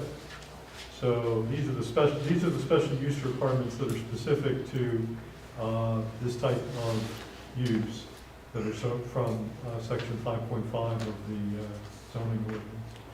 So the first one is public health and safety. Facilities and/or support structures shall not be detrimental to the public health, safety, and welfare. Rodney raised the point about the fall zone. Any comments from commissioners?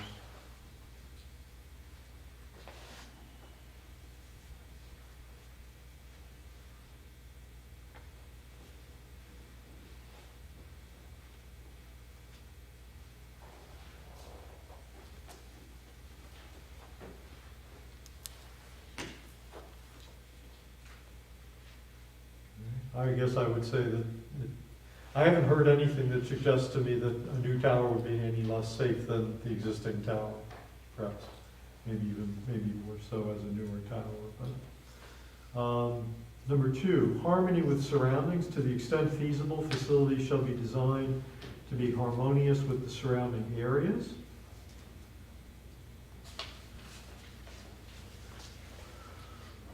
This would be the one where the enclosure, the fencing comes in, the issue of landscaping, if any, and again, you have the township's recommendations on that.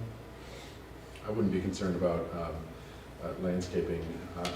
I would tend to prefer the opaque metal fence, perhaps at a 7-foot height.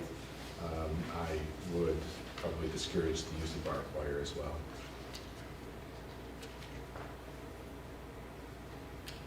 Other comments from people?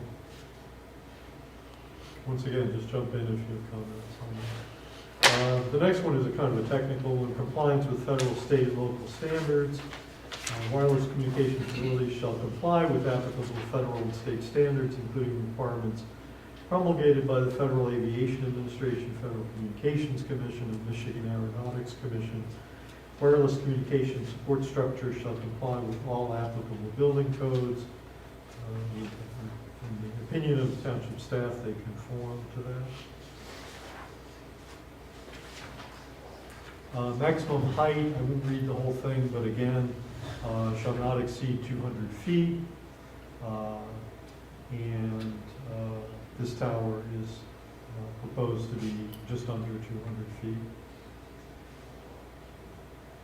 Minimum setbacks, the setback of a new or modified support structure from any residential zone district or existing or proposed right-of-way or other publicly traveled road shall be no less than the total height of the structure and attachments thereto.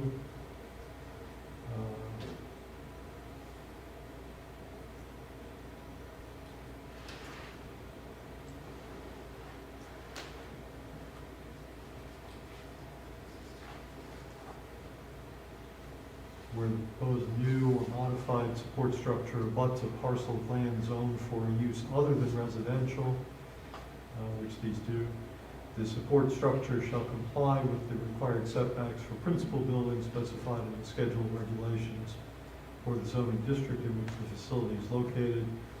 Buildings and facilities accessory to the wireless communication facility other than the support structure shall be set back a minimum distance of 50 feet from all property lines.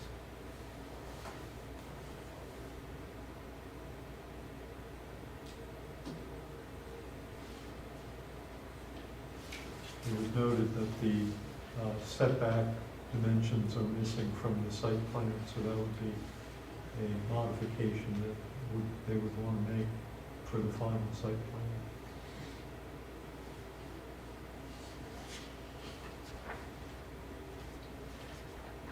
Any comments?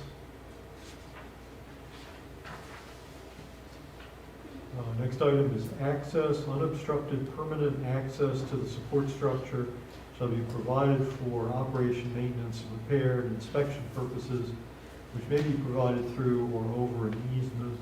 The permitted type of surfacing, dimensions, and location of such access route shall be subject to approval by the planning commission based on evaluation of the location of adjacent roads, building layout of buildings and equipment on the site, utilities needed to service the facility, proximity to residential districts, disturbance to the natural landscape, and the type of vehicles and equipment that will visit the site. They're proposing a 12-foot gravel driveway from Mission leading into the site.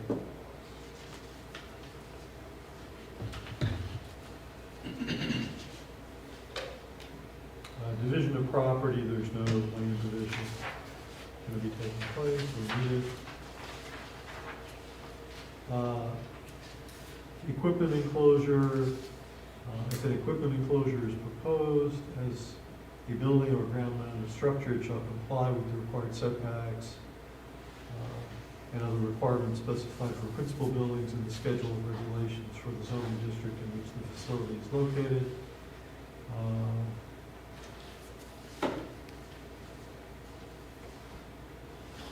The proposal is judged to conform. Design objectives, the support structure and all necessary, or all accessory buildings shall be designed to minimize distraction, reduce visibility, maximize aesthetic appearance, and ensure compatibility with surroundings. Accordingly, support structure shall be gray or white and shall not have lights unless required otherwise by the Federal Aviation Administration. Only monopole towers are permitted, that's what's proposed. Lattice towers and towers with guy wires are prohibited. This will be a good point to give direction to the applicant about the stainless steel, if you feel that would satisfy the requirement that it be gray. But if you're comfortable with that, then we can proceed forward. Yeah. Well, so we're basically talking about, are we talking about an issue of whether the body of the tower, the surface that's exposed to the environment, is going to be just unpainted steel versus, I mean, the alternative is it has to be painted, correct? Correct. Which requires repainting at some interval. Yes, it would.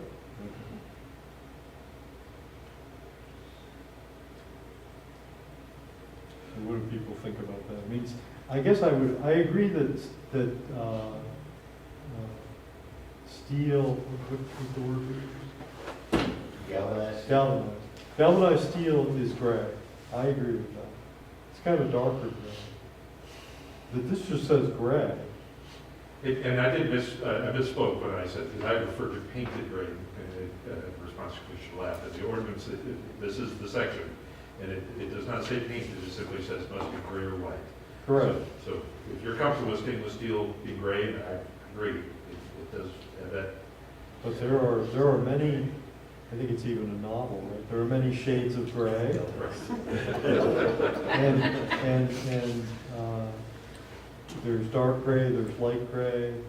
So, and those are going to make a difference. I don't know what I would describe galvanized steel as. It's pretty standard in the industry. The tower companies, the manufacturers use the same kind of steel, kind of like a galvanized garbage can. The old steel garbage cans, you know. Is it common for them to be unpainted? Pardon? Is it common for them to be? Yes, they'd rather have them unpainted because the weather just takes, I mean, any paint on them will eventually wear off and it'll look terrible. And they're basically great because it's brushed. It's not shiny. It's not like shiny stainless steel chrome. It's like the color of the leg of the table there or something. It's just galvanized steel. It'll be brushed. It won't be shiny. It'll be like a rough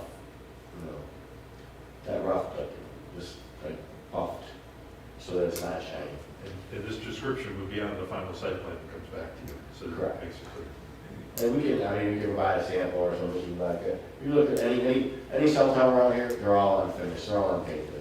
I use, on the way here, it's the same that they use for like the power lines, uses big towers for power lines, that's all galvanized steel. What do people think? I have no issue with it being galvanized steel, non-painted. I agree. I agree with that. Okay. Very good.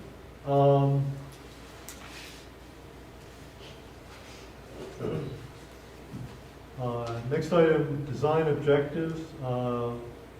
Equipment building shall have a brick exterior. So then we talked about that, the issue of whether the building is, whether it's a building or not, whether it's got a roof on it or not.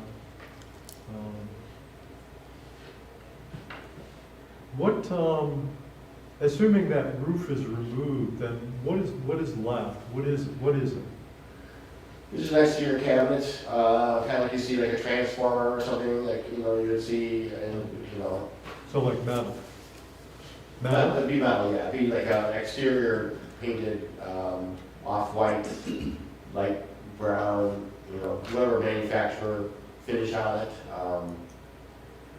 It's like maybe a refrigerator laying down on the side, I don't know, it's hard to explain what they look like, but, you know, depending on the size, this one might be a little bit bigger, but it's an exterior cabinet. It would look like a big generator, It would be like a generator, right? as far as the shape. But inside it would have the radio equipment, instead of being the generator, it would have the radio equipment inside of it, that operates the tower, all the support equipment that the antennas talk to the radio equipment down the ground. And where is that going to be in relation to the tower? It would be at the base of the tower, and it's very possible, I talked to Rodney before the meeting, it's very possible you put a canopy out there, because with 3 carriers and 3 sets of antennas, there could be ice that falls off them onto that equipment down below, and it's possible they did that to protect it. I don't normally see that, but I've been doing a lot of self-support lattice towers where the base is wider, so the equipment has to be further away from the antennas. There's, you know, you got that lattice thing. So with a monopole, it's possible they're concerned about that, but they can move that equipment a few feet, so it's not in that fault area, and not have that cover on it. The one thing that my client did ask when I showed him the staff report, he said anything you can do to not have a brick building, they would prefer. So if taking that canopy off makes it that way, then that's what we'll do. And it could be just a matter of moving it a few feet and extending the ice bridge. A little bit longer ice bridge, where the cabling goes from the equipment cabinet to the tower. They put what's called an ice bridge there so that the cables don't get weighed down with ice.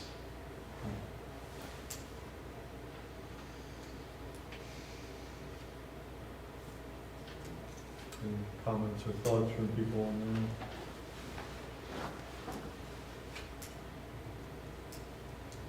that? Next item under design objectives, no signs or logos visible from off-site shall be permitted on a support structure.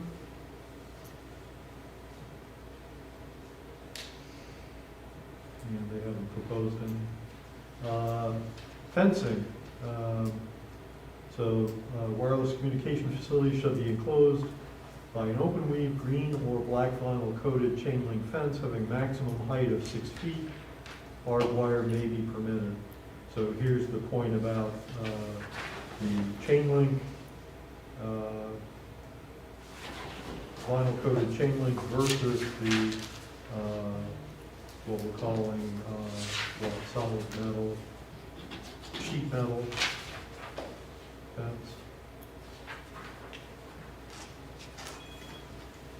How is this different than number 2? We talk about fencing in number 2, but now this is talking about the chain link specifically. Is this just addressing chain link if we choose not to request a different style fence? Yes, essentially, the chain link, this standard basically says it must be chain link around it. Well, the other standard, number 2, is talking about screening. You would be replacing the chain link with something that's frankly more opaque, more screening than the chain link. So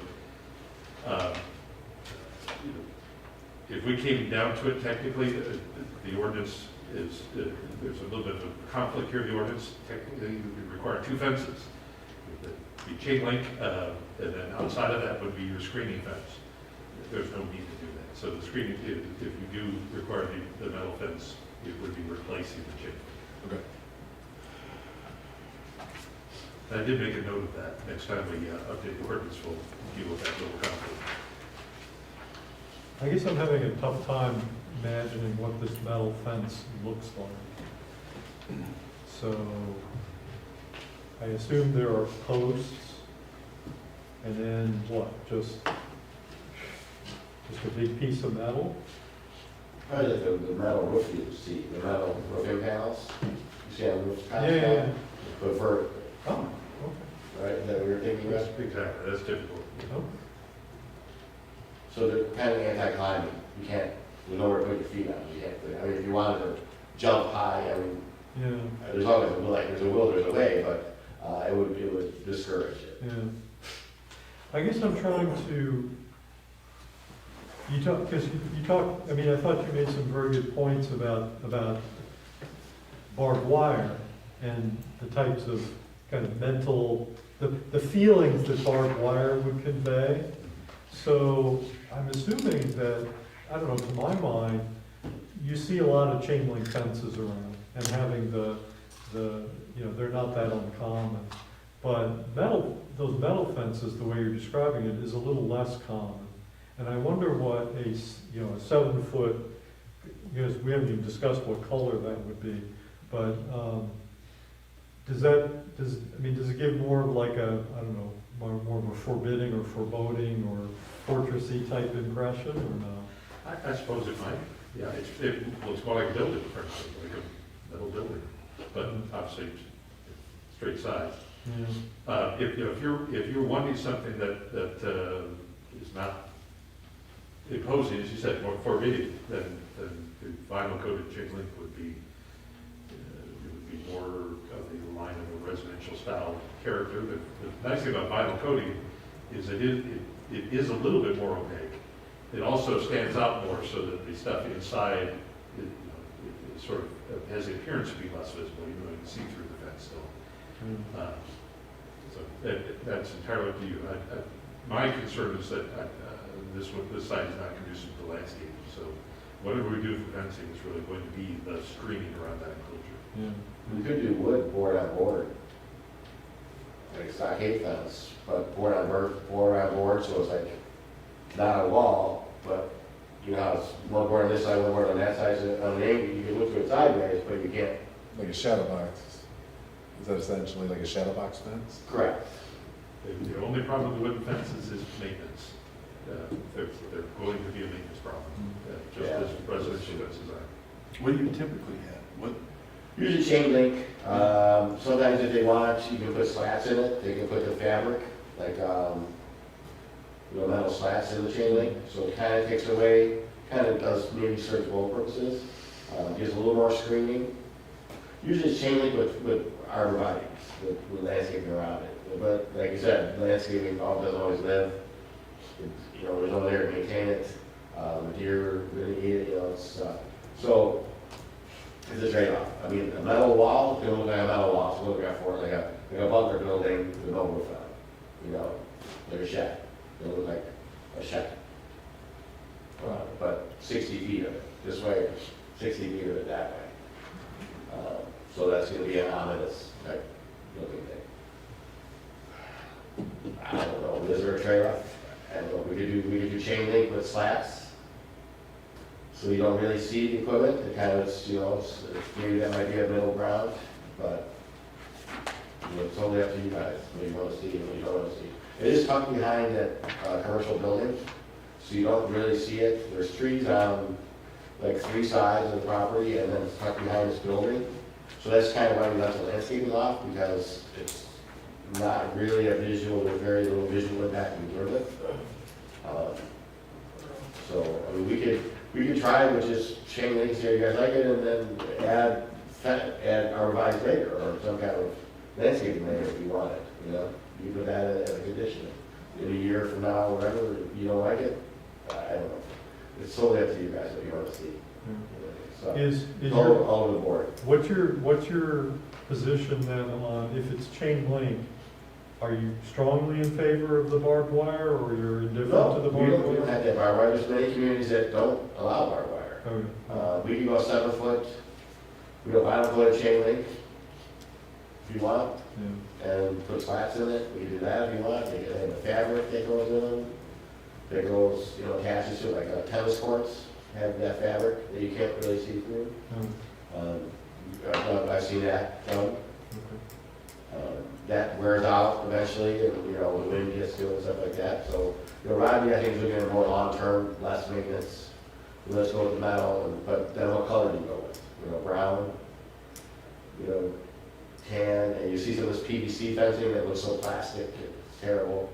You know, so you want something that doesn't look stupid, but Yeah. does the job. So I'll do whatever you guys want. And then I just want to ask real quick, you mentioned, I thought I heard you say 60 by 60. Your, on your plan, the leased premises is shown as 100 by 100. Correct, but the equipment compound, I believe, is less than that. Okay. So it would just be the equipment compound that would be fenced. Right, it would just be around the equipment Okay. compound. They usually have a large lease area, so you could put landscaping, or if you want to expand the compound later on. Somebody comes in, they want they need a bigger equipment shelter, they need more space for their equipment, or they want to have their own generator. It gives you a little bit more flexibility down the road with the landlord. You don't have to renegotiate a lease. You've got it right off the bat. You've got access all the way around it.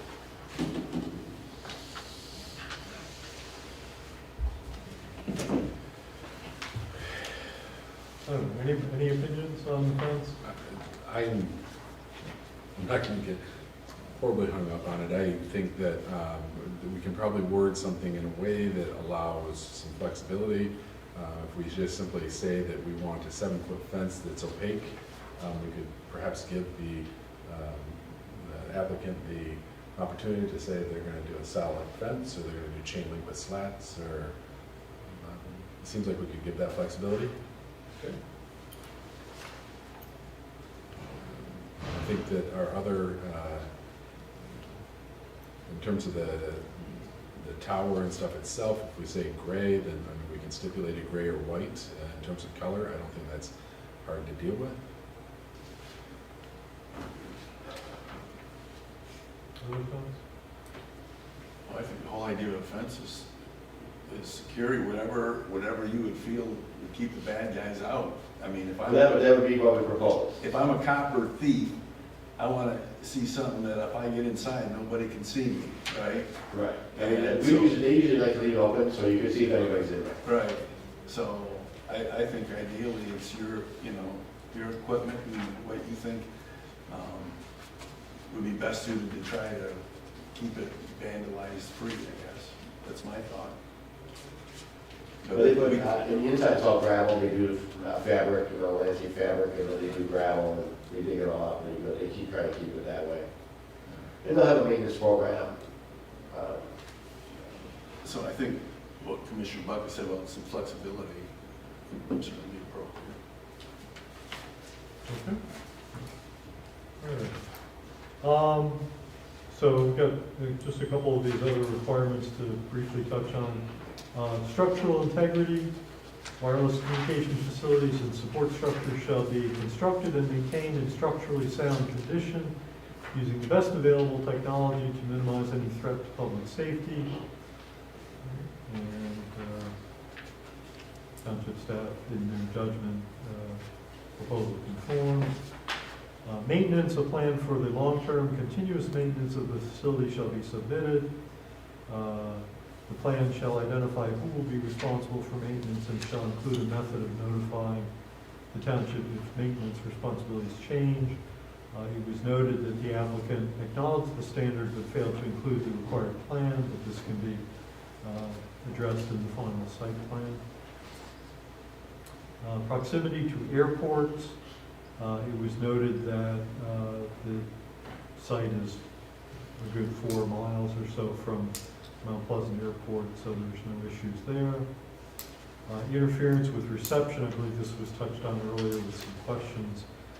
Wireless communication facility shall not interfere with the television and radio reception in nearby areas, and the the wonders of the electromagnetic spectrum take care of that. There's still enough wavelengths out there that they're not stepping on each other's toes at this point. Okay. So, at this point, if commissioners don't have if they have other questions or comments, they should voice them. If they don't, we can have a motion if anyone is so moved. We can proceed.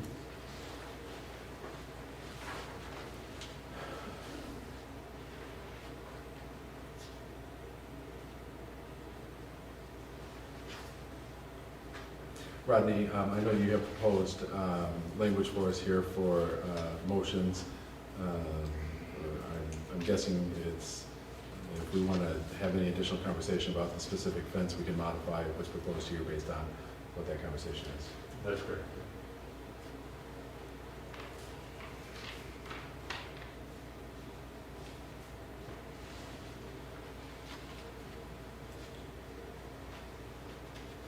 Do any commissioners have any concerns with the idea of, are commissioners concerned about barbed wire included, not included, height specifically? Are there any concerns here?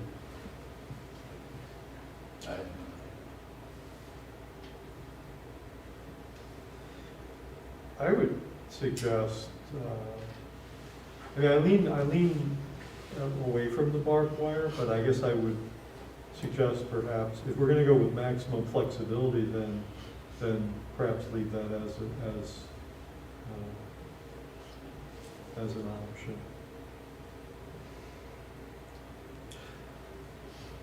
I'm not a fan of the barbed wire myself, but it wouldn't be the first time we've seen barbed wire in the Mount Pleasant region by any means.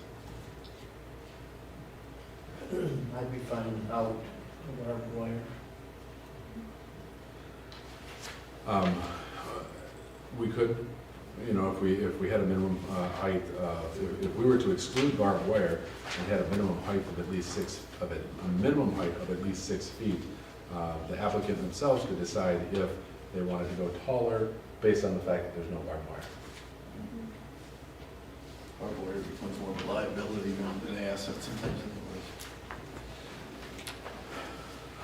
I think I'm ready to make a motion then. I'd like to make a motion to approve the PSUP 22-03 special use permit application for a new wireless communications facility at 5450 South Mission Road, PID 14-034-20-0005-00 in the northeast quarter of section 34, and in the B4 general business zoning district, finding that it can comply with the standards for special use approval of wireless communications facility found in section 5.5 of the zoning ordinance, subject to the following conditions. Number 1, preliminary and final site plan review and approval by the planning commission. Number 2, add the proposed tower's anticipated fall zone in the event of a catastrophic failure to the final site plan. Number 3, replace the proposed wire mesh fabric fence depicted on sheet C6 with A, the green or white black vinyl coated chain link fence required per section 5.5.E.10, without barbed wire at a minimum height of at least 6 feet. And number 4, update the roofed platform for the equipment cabinet on the final site plan to conform to the brick exterior equipment building standards of section 5.5.C.9. And I believe that if they remove that, then we don't have to make any other changes to that condition. If they remove it, then it's just gone. So I guess that's the end of the motion. Support? Okay, so the motion was by Buckley and the second was by Therian. Because we didn't do it verbatim, we just want to make double sure. On 3A, it says the green or black vinyl coated chain link fence required per section 5.5.E.10 without barbed wire at a minimum height of 6 feet. Correct. Am I correct that the ordinance says that the fence has a maximum height of 6 feet? Because that's what's in your report. And, I mean, I don't think that's inconsistent, right? It just says 6 feet. Oh, you're right. They are not able to do the chain link fence above 6 feet. So at that point, they're going to Oh, have. I see, so but if it's a solid fence, it would be, you could have more discretion over that for screening purposes? Right, because it's screening element, I'm only trying to avoid the barbed wire, so if the applicant were to prefer a solid fence at a taller height, I'm okay with that. I know we already had a second on this, so I'm not trying to be restrictive, I'm just trying to avoid the barbed wire. So I could certainly amend that if we want to give the option of chain link or solid fence, no barbed wire at a minimum, at 6 feet or greater. Can you propose a friendly amendment to your own motion?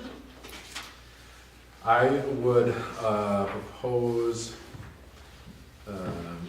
so it's going to be an or option, the green or, so essentially the first one, the green or black vinyl coated chain link fence required per section 5.5.e.10 without barbed wire at a height of 6 feet, or an opaque metal fence, privacy fence designed without barbed wire for harmony with surroundings and to provide adequate screening of the equipment enclosure at a minimum of 6 feet.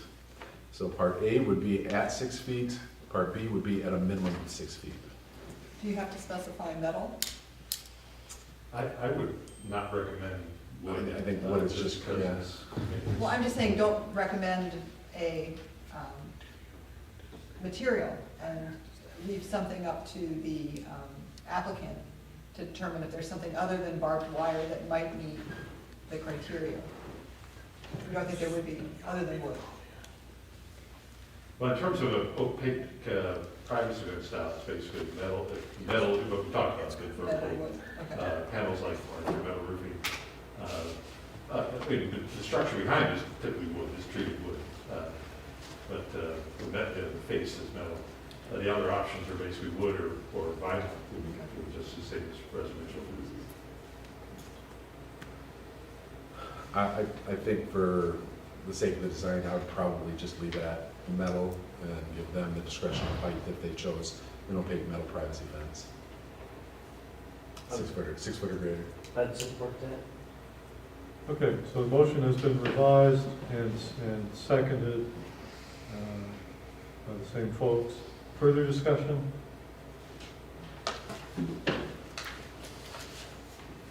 Okay, and all those in favor of the motion, which is to approve the special use permit with the stated conditions, please say aye. Aye. Any opposed?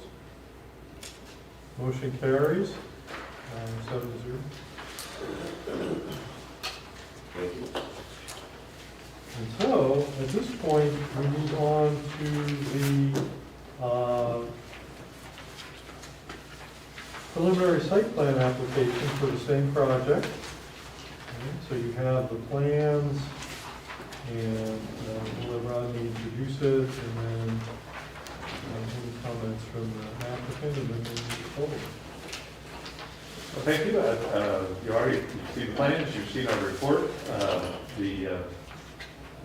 The items, the site plan details at the preliminary site plan stage, what we found is the plan did not meet all the requirements of the plan, but it was substantially complete enough for this process to go forward.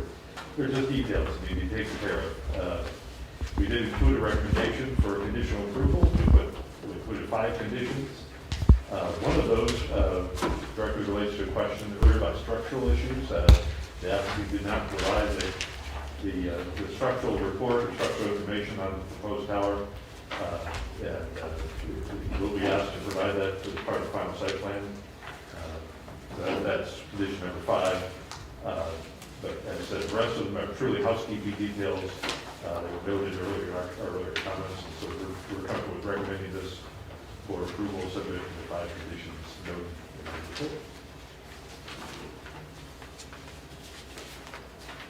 Any questions for Rodney up front?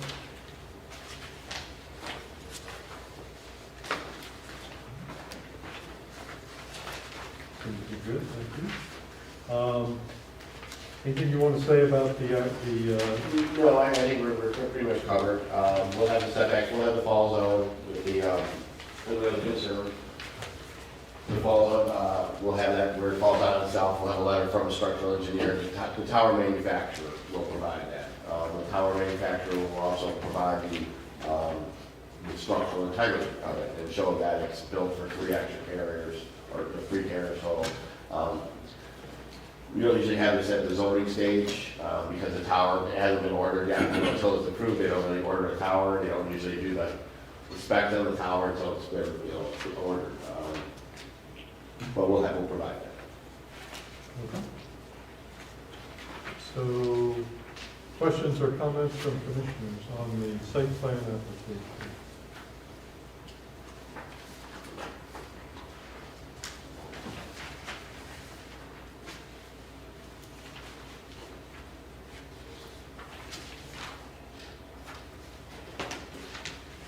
I did not have any real questions on this. I feel like we covered any concerns that I would have about the site plan, preliminary site plan, in prior conversation already. Yeah, I'm inclined to agree with that.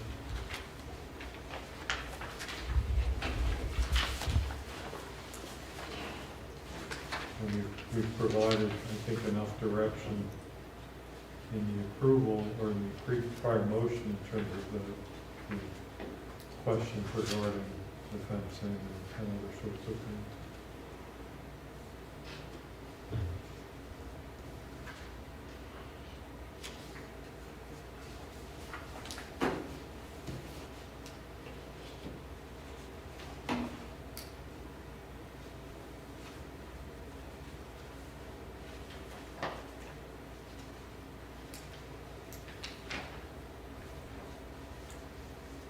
So if there are not questions or comments at this point, we can have a motion. I'll make a motion to approve the PSPR 22-07 preliminary site plan application for a new wireless communications facility at 5450 South Mission Road, PID 14-034-20-0005-00 in the northeast quarter of the section 34 and in the B4 general business zoning district, finding that it can comply with the requirements for a wireless communications facility found in section 5.5 of the zoning ordinance, subject to the following conditions. Number 1, add the existing zoning classifications for the subject parcel and surrounding parcels to the updated survey sheets for the final site plan. 2, add the setback dimensions from the proposed tower to the west and south lot boundaries and to the nearest residential zone district to sheet C-1 for the final site plan. 3, add the proposed tower color and a note confirming that no tower lighting is required or proposed to sheet C-3 for the final site plan. 4, add an elevation detail with dimensions for the under-roof generator structure to the final site plan. 5, provide the documentation required by sections 5.5.E.3 structural specifications and 5.5.E.4 security for review as part of the final site plan application. So you heard the motion by Williams. Is there a second? Second. Second by Buckley. Further discussion?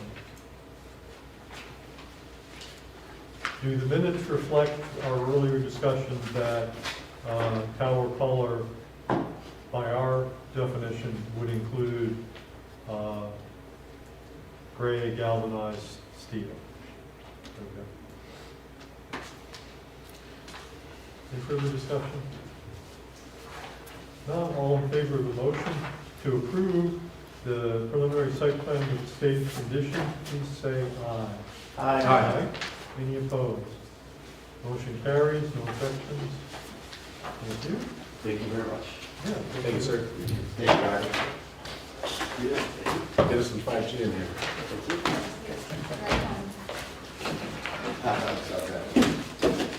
Yeah, thank you. Thank you. The next new business item is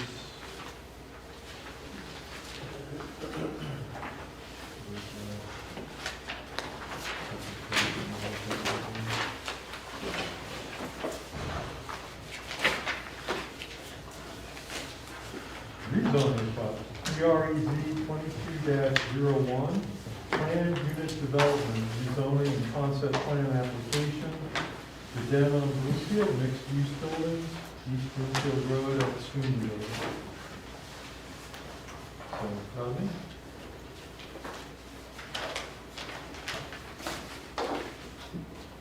Thank you. By way of introduction, this is the second plan unit development project, of course, that's going to be for you for consideration. This is a rezoning process.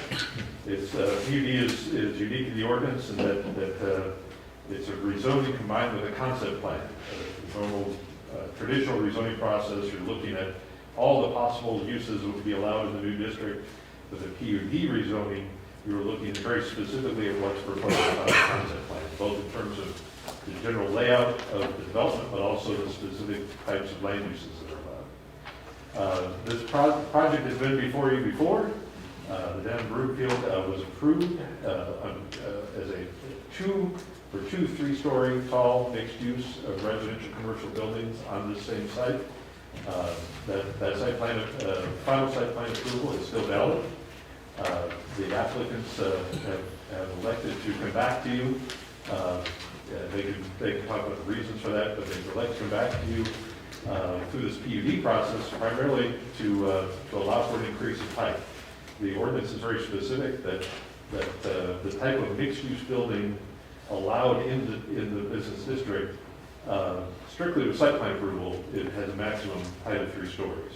So basically, go higher than that, they would need to go through this plan unit development process and propose the additional height as part of what the ordinance calls regulatory flexibility.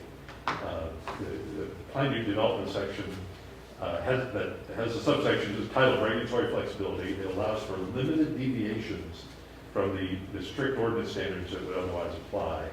The applicant, it's their obligation to not only propose, if they have deviations, to propose them, but also to explain why and explain how that they result in a better quality of development, and also how they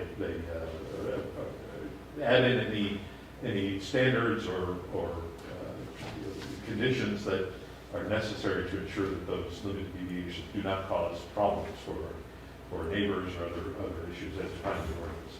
So the PUD is flexible. It allows for creativity. It allows for innovative design. But it still does have standards that apply. You have our report dated May the 10th. This does require a public hearing as a rezoning process. There's a note on the bottom of page 1. We made a mistake in this notice. It was published properly, it was mailed properly, well in advance of the minimum requirements, but we forgot to post the notice on the window at the Township Hall. It just didn't get done on time. That was caught, but it was noted too late to be able to correct that. It's required both that the notices be mailed 15 days ahead of the hearing at least, and published at least 15 days ahead of the hearing. But they're also, that notice is required to be posted at the Township Hall 15 days ahead, and it didn't make it. So with that in mind, what we've asked you to do, we have a draft motion. At the end of this process, certainly I would encourage you to give direction to the applicant related to specific items and concerns or recommendations you have. But I would recommend at the end of the hearing, you open the hearing as normal. At the end of the hearing, I would recommend that you adjourn the hearing, don't close it. It would be an adjournment of the hearing by motion specifically to be reopened at the next meeting. That language, the motion is in there. We will then post the notice correctly for the new hearing date. You do not need to remail or republish the notice. Those folks got the folks that saw it that way saw it in plenty of time. So we reposted the hall, and then at your next meeting, you will reopen the hearing to satisfy that state act requirement. And we certainly, as we go on, talk about specific details of our report, but I'll note at the beginning that we found this project to be fully eligible for plan unit development consideration. It had the criteria that apply. We did have some comments on the regulatory flexibility elements. There were mainly details that the applicant would need to take care of. With regards to the proposed height deviation, we don't have any concern about that, but felt it was a very reasonable approach. And I said, we'll let the applicant explain why. We did note, this is on page 118 of your packet, under item 6, additional comments. We did ask for, recommend that the applicant be asked to provide some additional documentation for your consideration. Talking about target markets for the commercial space and targeted population cohorts for the residential units, and also how this project fulfills an underserved market niche. Basically, we're not asking for the full market analysis. That is proprietary information. We're asking for enough additional information about how they came to propose this, that they can show that this project will work. It will be, that they view that there's a market for it, but also to show that this will not essentially borrow from other areas. What we don't want is essentially to have a new project that empties an old project.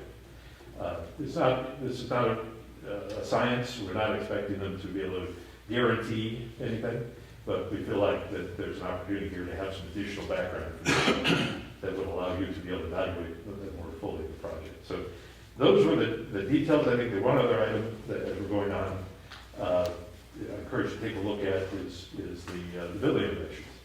Of course, this project before generated a great deal of discussion about building design.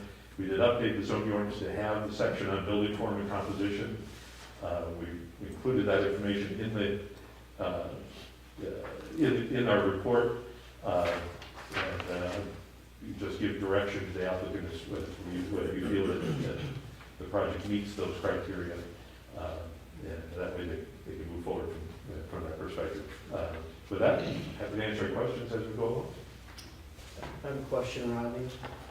In referencing what you mentioned on page 118, isn't that kind of getting into what we experienced talking about the corner of Pickard and Isabella?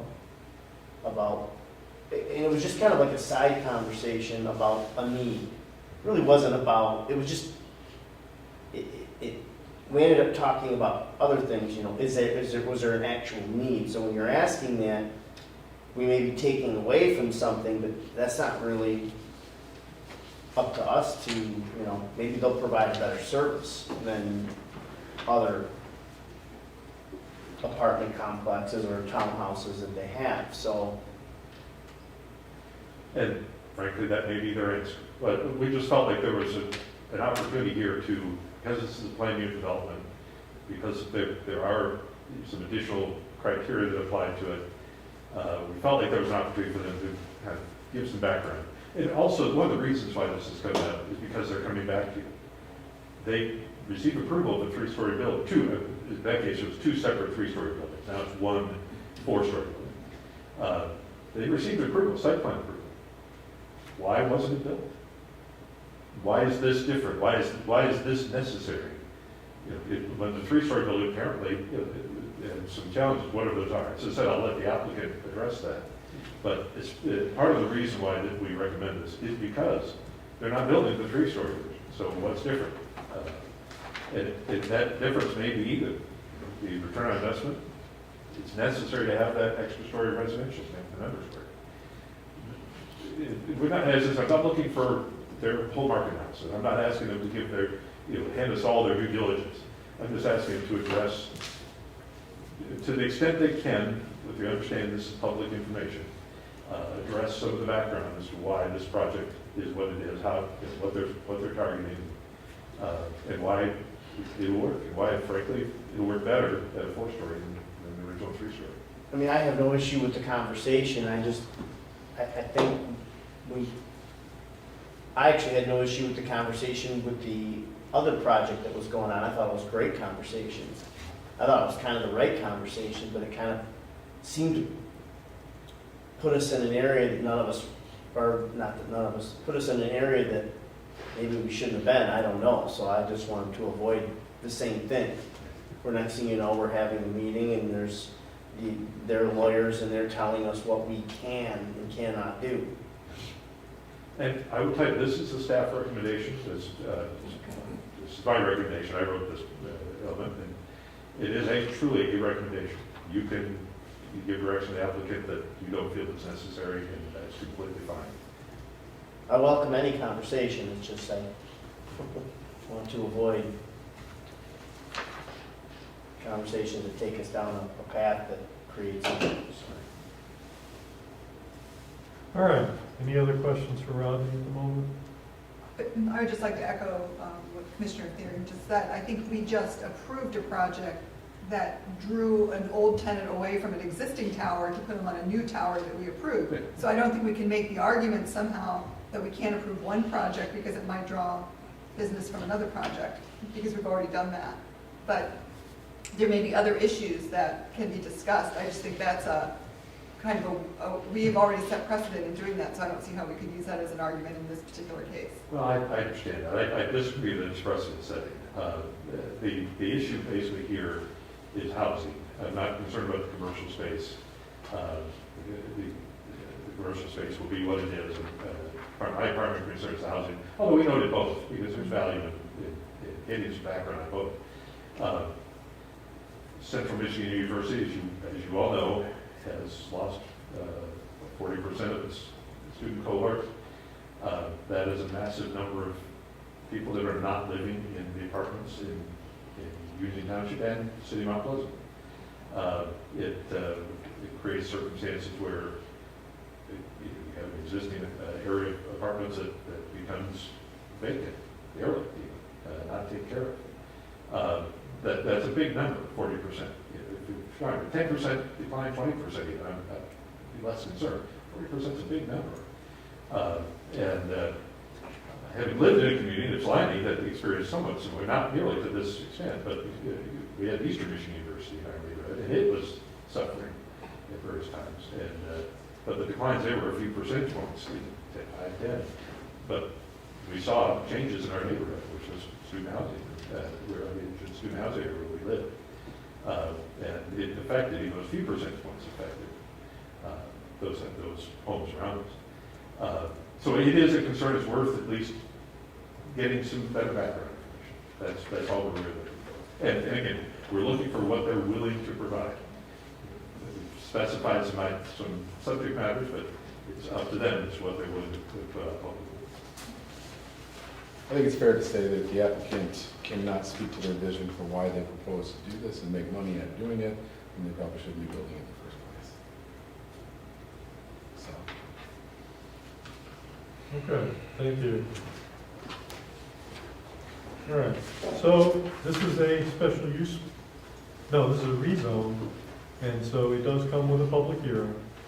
And so, as you heard from Rodney, it was the appropriate nearby property owners were notified. It was in the newspaper, wasn't posted in the township office, but we will, because it was otherwise announced, we'll go ahead and have the public hearing, but we will adjourn it.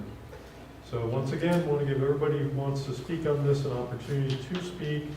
We ask you to come to the podium, give us your name and address for the minutes, and limit your comments to 3 minutes. Once everybody who wants to speak has done so, then we'll consider recognizing people for additional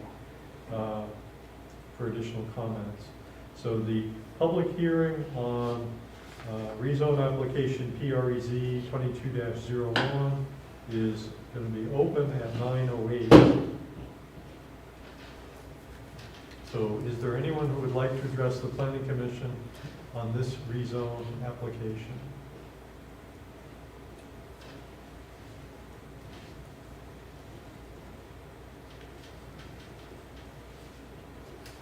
Were any written comments received on this one?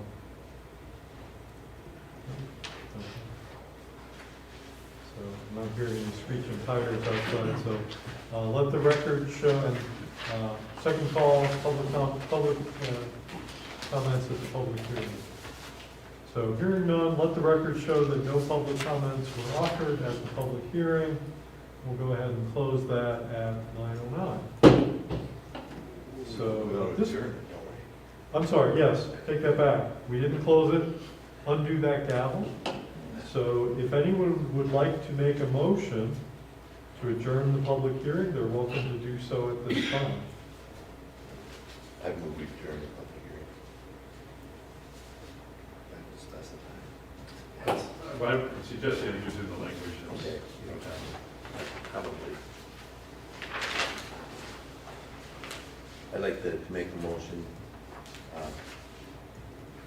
to adjourn the public hearing on PREZ 22-01, a request to rezone approximately 2.27 acres of land, PID 14-100-001-00 and -002-00 on southwest corner of East Broomfield Road and Sweeney Road from B-5 Highway Business District 2 PUD Planned Unit Development until the June regular Planning Commission meeting, and to request that the staff post the required notice at the Township Hall of the June 21st, 2022 date, when the hearing will be reopened and continued.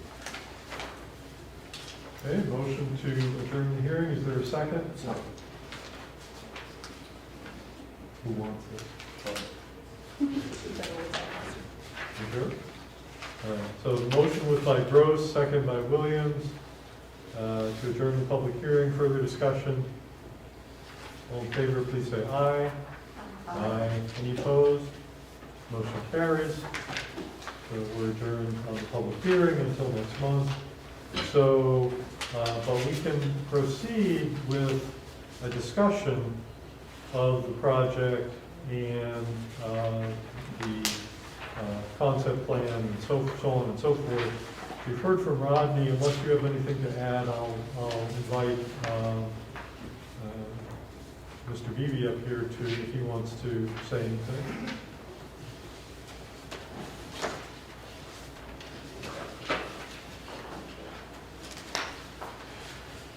Good evening, I'm Tim Beebe with Central Michigan Surveying Development, 2257 East Broomfield Road.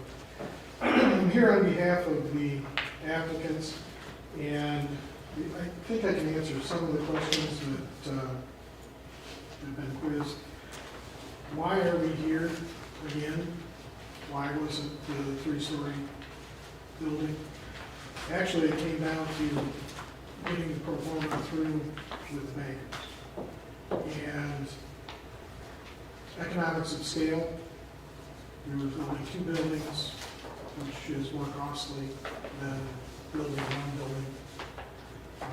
It reduced the actual site improvements, the area of parking lot, even though we were occupying basically the same number of people and nearly the same amount of commercial space.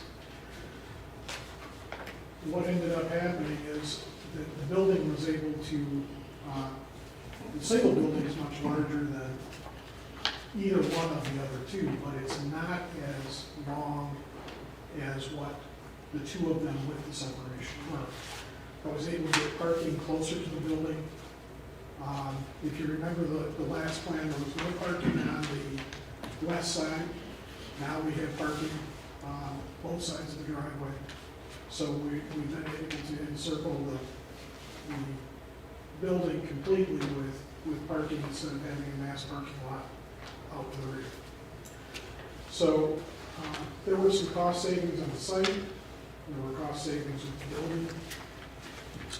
They brought in a general contractor on the Lansing area that has worked on dozens of this type of project. Mainly down in the Lansing area, but this will be his first one up in this area. And he worked with the architects and the engineers to go through the plans, do, I'm not going to say a design build, but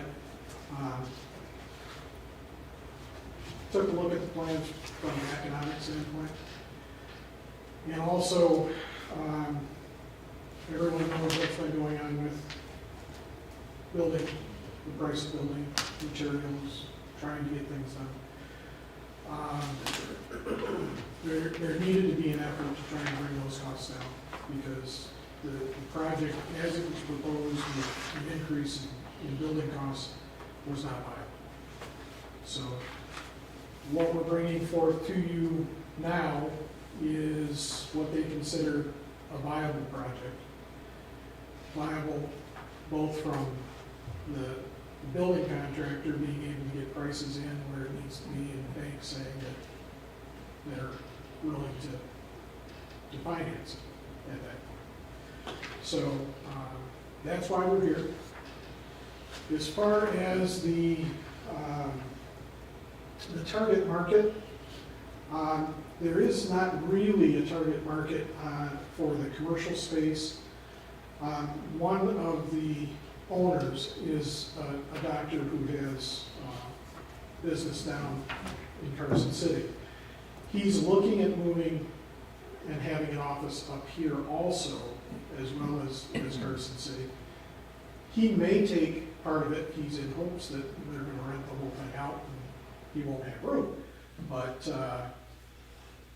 he may take a portion of the space, but we're not calling it a medical office facility. It's right now open to whatever renters we would be able to find. As far as the residential, CMU's students are missing.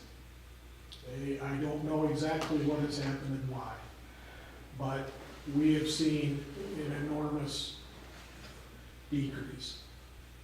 Why we're building new parking lots, I'm not quite certain. Looked out on campus, there's new parking lots that are going to house about 400 extra cars. So obviously they don't seem to have that concern, but there needs to be some things that are done with CMU. But that type of housing is the housing that you see like the McGurk's and my home and those, that's the market that they're after.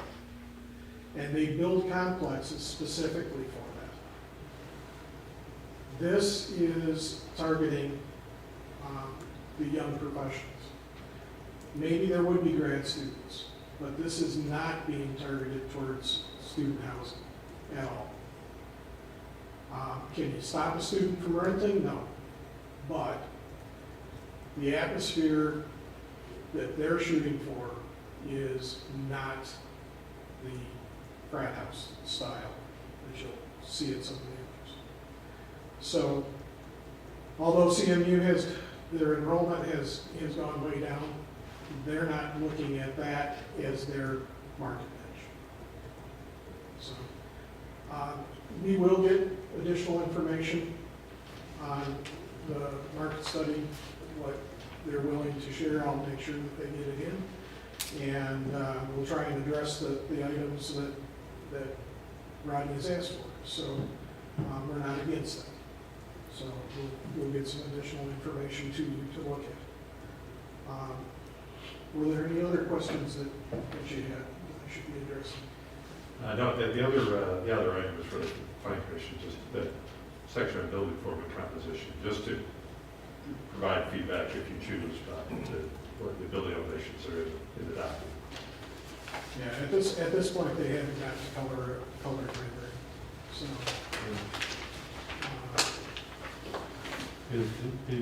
I think they spell out the materials, but they don't color it up. So obviously, adding a fourth story, but joining the buildings results in an overall cost savings for the development. And so, is it a sense that, because obviously that's extra capacity in terms of housing, is it a sense that because it has reduced the cost overall, is the general sense that you might as well create as many units as possible because you hit your price point in terms of the construction project, or you know what I mean? Like, it's the balance between number of square footage of the commercial as it relates to the residential. That's what the banks were looking at. And they were only proposing to build one building at a time. So the amount of residential rental that they felt was actually stronger than what the commercial was. they needed more of that to compensate. So yes, the floor plan is bigger on the first floor of this new building, but percentage-wise it's not. So it brought it into the balance that the bank was looking for. Yes, ma'am. It's an enormous building. I mean, for that corner on that street, it seems like it will dwarf everything surround, like it won't fit into that. Now with that extra floor, with three floors, it didn't seem as dramatic, but looking just at this picture, it seems really a lot bigger with that fourth floor. Well, the area has a number of four-story buildings, not necessarily right up on Broomfield, but the way we used to handle that, we used to come in and ask for variances. And many of the apartment complexes that are built, that are student housing, are all four-story buildings. So it's not the only ones in the area, and it's in that specific area. It's in that Bluegrass Collegiate Way area where you'll see those four-story buildings. Right, I guess those are all grouped together in other places, and this one seems like it'll be kind of standing alone with other single-story buildings closer around it. Well, and I think the hope is that, and with your master plan, that those mixed-use type of buildings, especially in the Bluegrass area, is something that you're targeting and trying to go for. Granted, there's not another four-story building right up on Broomfield. If you were on the opposite side of the road, you would be able to build a building that's 75 feet tall. Immediately across the road. Or if you were just, well, Tallgrass, I think Tallgrass is the limits for the city. So Tallgrass Apartments are in the city, and then this is the next adjacent property. So those properties have a maximum limit of 75 feet. Theirs is more based on what their ladder truck can deal with. So CMU has got, I think, 6-story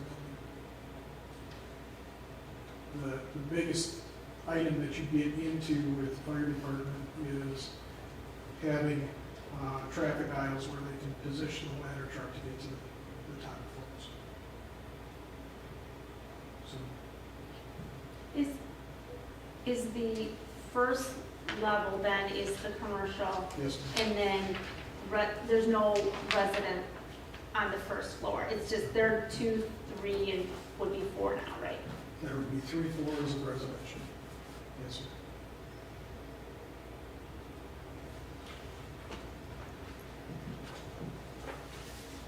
So, Mr. Beebe, you said that you're comfortable providing the information, in as much as possible. I will talk to the doctors. I know they have a Request it. market study, Yeah. and I'll get whatever I can get. Would you also be able to request what maybe the anticipated or even ballpark rent would be on these types of places? In terms of residential, or if you don't know that off the top of your head? I don't know that, but I can ask. They have to know what it is in order to do pro forma. Sure, yeah. And I mean, if it's not appropriate for exact figures, I mean, if it's sense of, Ballparking, yeah. that's. I'm a landlord in the city of Mount Pleasant, and I know that there's kind of levels, of what those rents are, and probably a little bit of who you're attracting by those rents as well, so.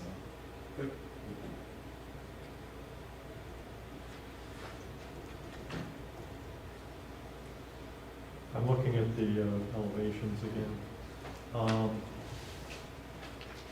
The part down towards the bottom that sort of on the diagram anyway looks like brick. It's called CMU veneer with limestone accent. So what is CMU veneer?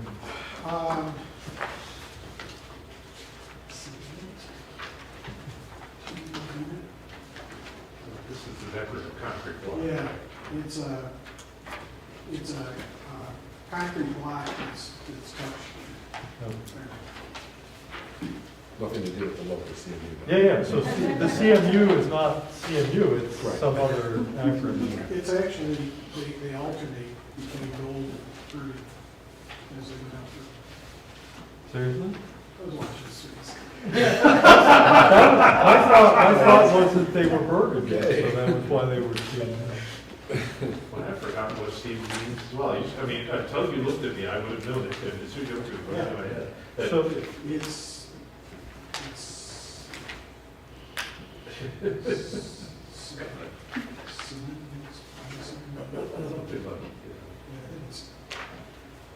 well, most of these, so then, there's about 3 or 4 different ones, different themes.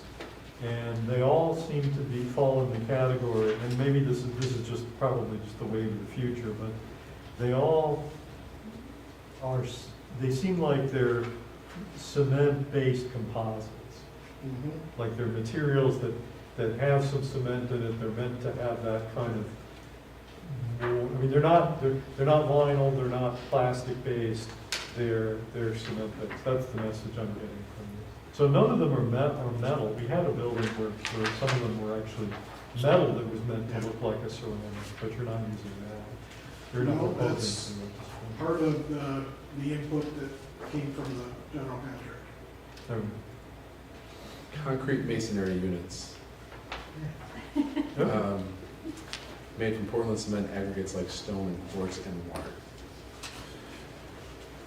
Is what the Google machine says. I have a quick question about, so the access to Broomfield from, what, would be the north? So they can go right, but they can't turn left. They cannot turn left. And so then their access point would be then off of Sweeney? Yes. And so is there a discussion about like light at that intersection There's or? been discussions on light at Sweeney for quite some time, but I don't know what the status is of that. Unfortunately, it has to do with when the accidents occur. It seems to be the way you justify light. And so I don't know where that stands. I think sooner or later you will see a light there, but the road commission's review was right in, right out only. They don't want to see anybody trying to shoot across. And then we have in and out off Sweet. So those are the 2 entrance points then? There's 2 entrance points and there's connection points that have been provided to the west, which are dub downs at this point. And as we did with the last site plan, there was an agreement that neighboring properties would be able to tie in. Okay. So then, I'm sorry, then the backside really, I mean, when Sweeney curves around, that would be another access point? They actually own the property to the south, but they're not planning on utilizing it for this project. They're looking at it for another project. Okay. And would that project connect? Yes, there's an alleyway that comes through where a proposed south driveway is. That's supposed to access the 2 units that are being developed, plus 2 other units to the south.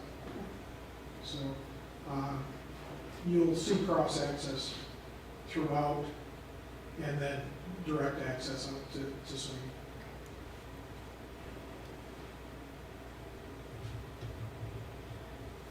I guess I'm gonna ask this, I don't wanna open a can of worms or provoke a long conversation, but,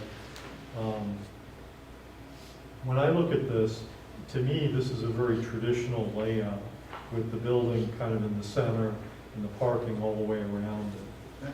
If this were being built on Mission in the city, I'm assuming there would have been at least some expectation, given what's transpired in recent years, that the building would have been up close to the road. 5 feet off the sidewalk. Yeah, and so I guess my question is, does our zoning still actively discourage that? Is it indifferent on that? It doesn't discourage it. You know, we actually, of course, as part of this last amendment, we reduced our minimum setbacks, but we do not at this point have a maximum setback. Thou shalt be 5 feet off the property line. So that's something that we could do. My suggestion would be, you know, that we're going to be at least looking at our master plan as part of a 5-year review, you know, coming up. We can do it anytime we want, it's due next year. But that's the kind of topic that we might want to make a part of a master plan discussion, so we can look at it kind of broadly from a policy perspective. You may want to consult with the city before you do Yeah. Well, I'm not, that. There's been a huge amount of pushback. yeah. They've lost projects, and they have had owners who were going to improve their sites, but once they found out that, gee, my building's not compliant, I can't do anything to it. Well, I'm not gonna improve it. So Yeah. there are pros and cons, definitely. Yeah. One of the challenges that the city ordinance does not have is that it's missing that lovely section that's called non-conforming sites in our ordinance that addresses exactly that issue. Because essentially, their ordinance is non-conforming, right, they're very limited what they can do. Our ordinance doesn't have that, it's non-conforming, there's a lot they can do. In fact, they're encouraged to do, even if it doesn't bring it fully into compliance. So it's a topic, it's a great topic of discussion. There are great opportunities that come from bringing the building closer to the road in terms of creating a streetscape, creating a street front. But there are also challenges. So like I said, Yeah, I didn't bring it up to advocate for it. I'm still feeling that out myself, especially on what I consider to be thoroughfares like Broomfield and frankly Mission for that matter. And as Jessica said, it's a fairly large building. You know, how closed in do you want a given street to feel? You know, downtown Mount Pleasant is one thing, but these other areas that are somewhat, you know, that are not. The concept that they were shooting in, I went to all the meetings that were related to the changing of that zone. The concept was bring the buildings to the street, slow the traffic down. The problem is, you have Pickard and a portion of Mission, which is under NDOT's control, and NDOT's mission is to move the traffic through. They're not going to slow the speed limits down. So, you got a policy with the city of bring the buildings up with parking in the back. That slows the traffic down because they're having to look, instead of looking ahead and seeing the building up here, you're looking here as you're driving, trying to find it. So it slows the traffic down. But unfortunately, that speed limit is not going to change. So it's working against each other. I did the Taco Bell, and that building is too close. When the plows go through, it sprays the windows. One of these days, a large chunk of ice or rock or something that was left in the street is going to go through those windows. Take a look at, as you're going through Midland, you come up across the bridge, you're going to the east, you make that hard right where the new apartments were built. Just a couple weeks ago at this point, a car went into it. And I mean, went into an apartment. So, nice concept, practicality, I'm not so sure about. Okay, thanks. Other comments, advisory? Is there anything on the buildings that you would like to have me take back to the architect?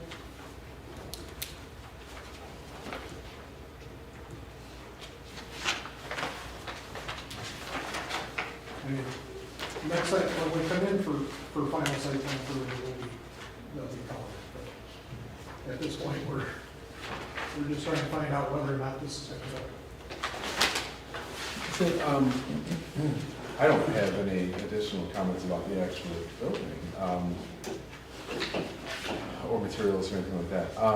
Is it, as we kind of talk about this, you know, today and in the future as well, given what you've said about, you know, the bank and getting the approvals, is it a fair assumption that if this PUD is not recommended for approval, if it's not approved, that this project would not go forward with the applicant? Not at the current rates of construction. If you have a better crystal ball than I do, and you know what's coming, Yeah, no, I don't. I I don't know what's happening tomorrow. when the project started, in the budgets that they were given, which was, I started working on this project in 2018. You look at the job number is 1810, that means I started in October of 18 on this. So, they had budgets put together in 19, and everything was planned to go. We were waiting for, the rezoning approvals. New York. The new ordinance. And when the new ordinance came on, we got the approvals. We put the plans together, they got the building plans together, all the engineering done on the building. And then our world changed. So we're trying to deal with the new world. The construction costs. If the construction costs were to go back down anywhere similar to where they were back in 2019, we wouldn't be here.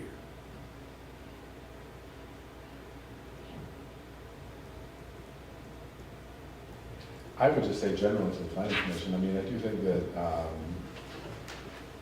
mean, we've talked in the past about the need for additional housing. I would very much like to see a little bit more about the applicant's vision for this type of residential and the kind of justification for it and that sort of thing. But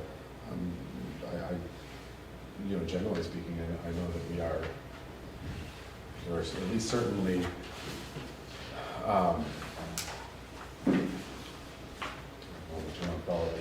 there's certainly a need for additional affordable housing opportunities in and around Mount Pleasant. So I'd just like to see a little more about what their vision is for the nature of the housing. I know you mentioned, you know, kind of a young professional type of thing, but, you know, if we can have a forecast on rents, if possible, if we can have additional information like that, I'd be interested in seeing it.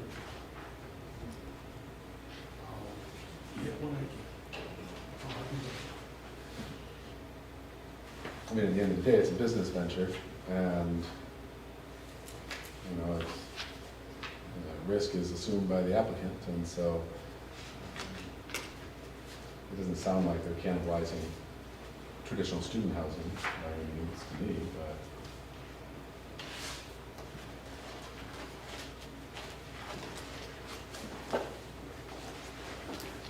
Other comments or questions?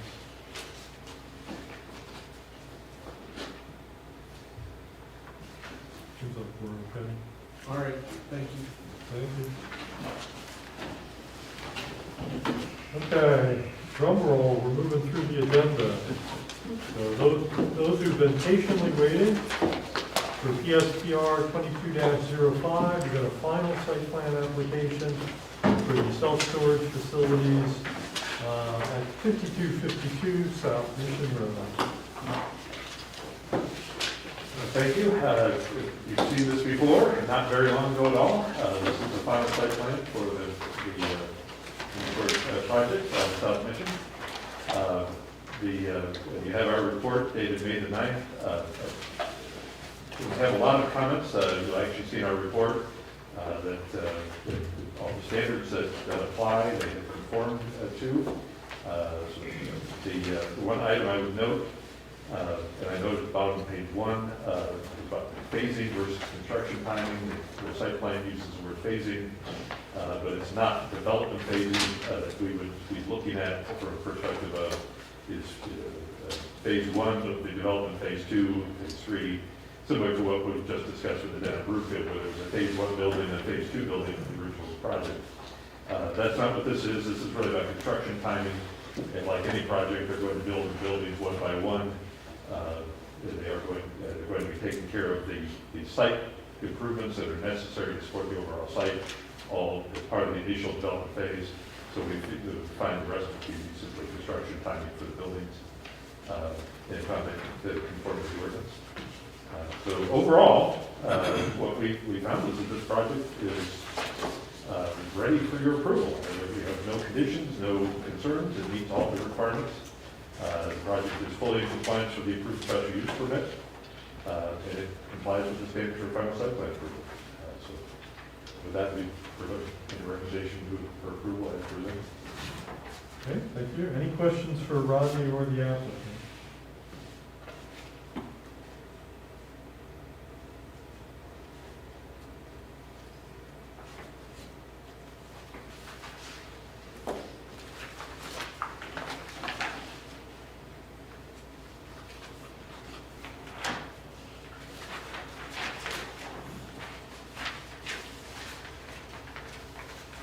I have no questions. This did come up very recently.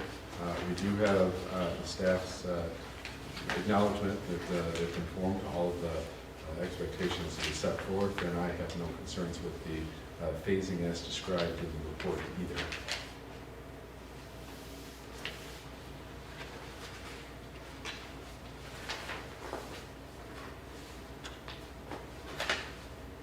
The motions, there's a motion to approve with conditions, but there are no listed conditions. So That's correct. We have no conditions. If you feel there was something that needed to be done, that's why. Oh, I see, it's just an option for us. Well, again, we can have a motion if anyone is so moved. I'll make a motion to approve PSPR 22-05 final site plan for the proposed self-storage facility at 5252 South Mission Road in the northeast quarter of Section 34 and in the B4 General Business District, finding the site plan dated April 25th, 2022, fully complies with applicable zoning ordinance requirements for final site plan approval, including sections 14.2.p, required site plan information, and 14.2.s, standards for site plan approval. I'll second. So the motion was by Buckley, second by Lapp. Further discussion.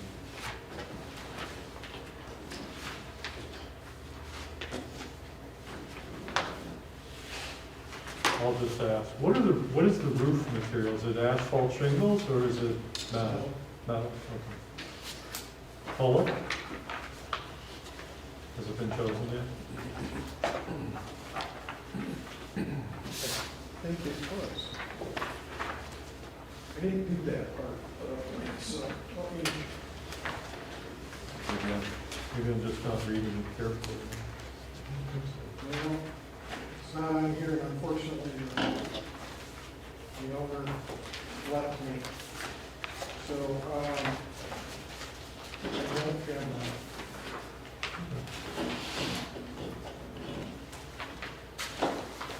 I think your ordinance only says they have to be arched, they have to be not flat. So they can certainly use metal roofing, they can use asphalt shingles.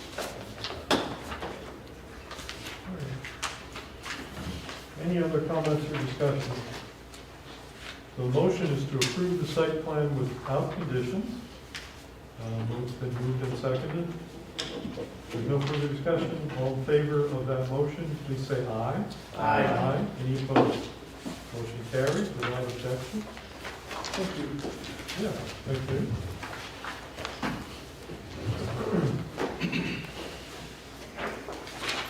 Okay, so those were our business items, new business items.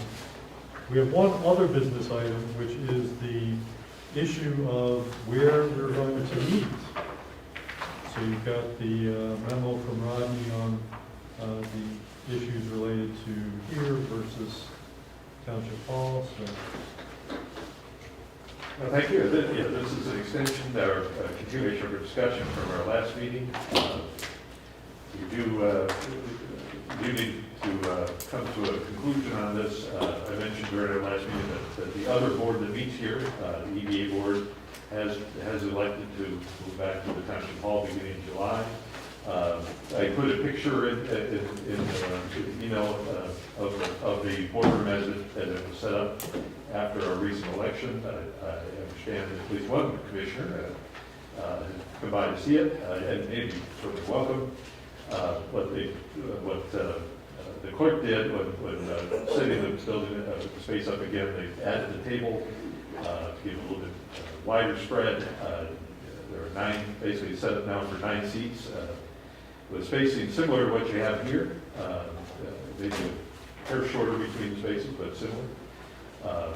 For our planning commission meetings, what we do is basically what we're doing here, where we reserve the huge table for the commissioners.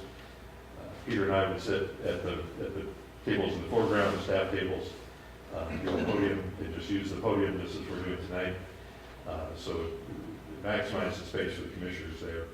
It is a small room, smaller than this significantly. It can be opened up. We have a conference room behind it. So if we do have for a public hearing, we can open the bifold doors and have some additional seating in that around the conference table. So the question really is where do we go from here? This room has been reserved through our June meeting. So tonight, next meeting in June would be the last one on that reservation. We can continue it. They've indicated that the evening is open to us, at least for the next several months, if we choose to. And we can continue it for you, even if our EDA board meets back at the board. So that's a non-issue. Just adjust the reservation and set it going forward.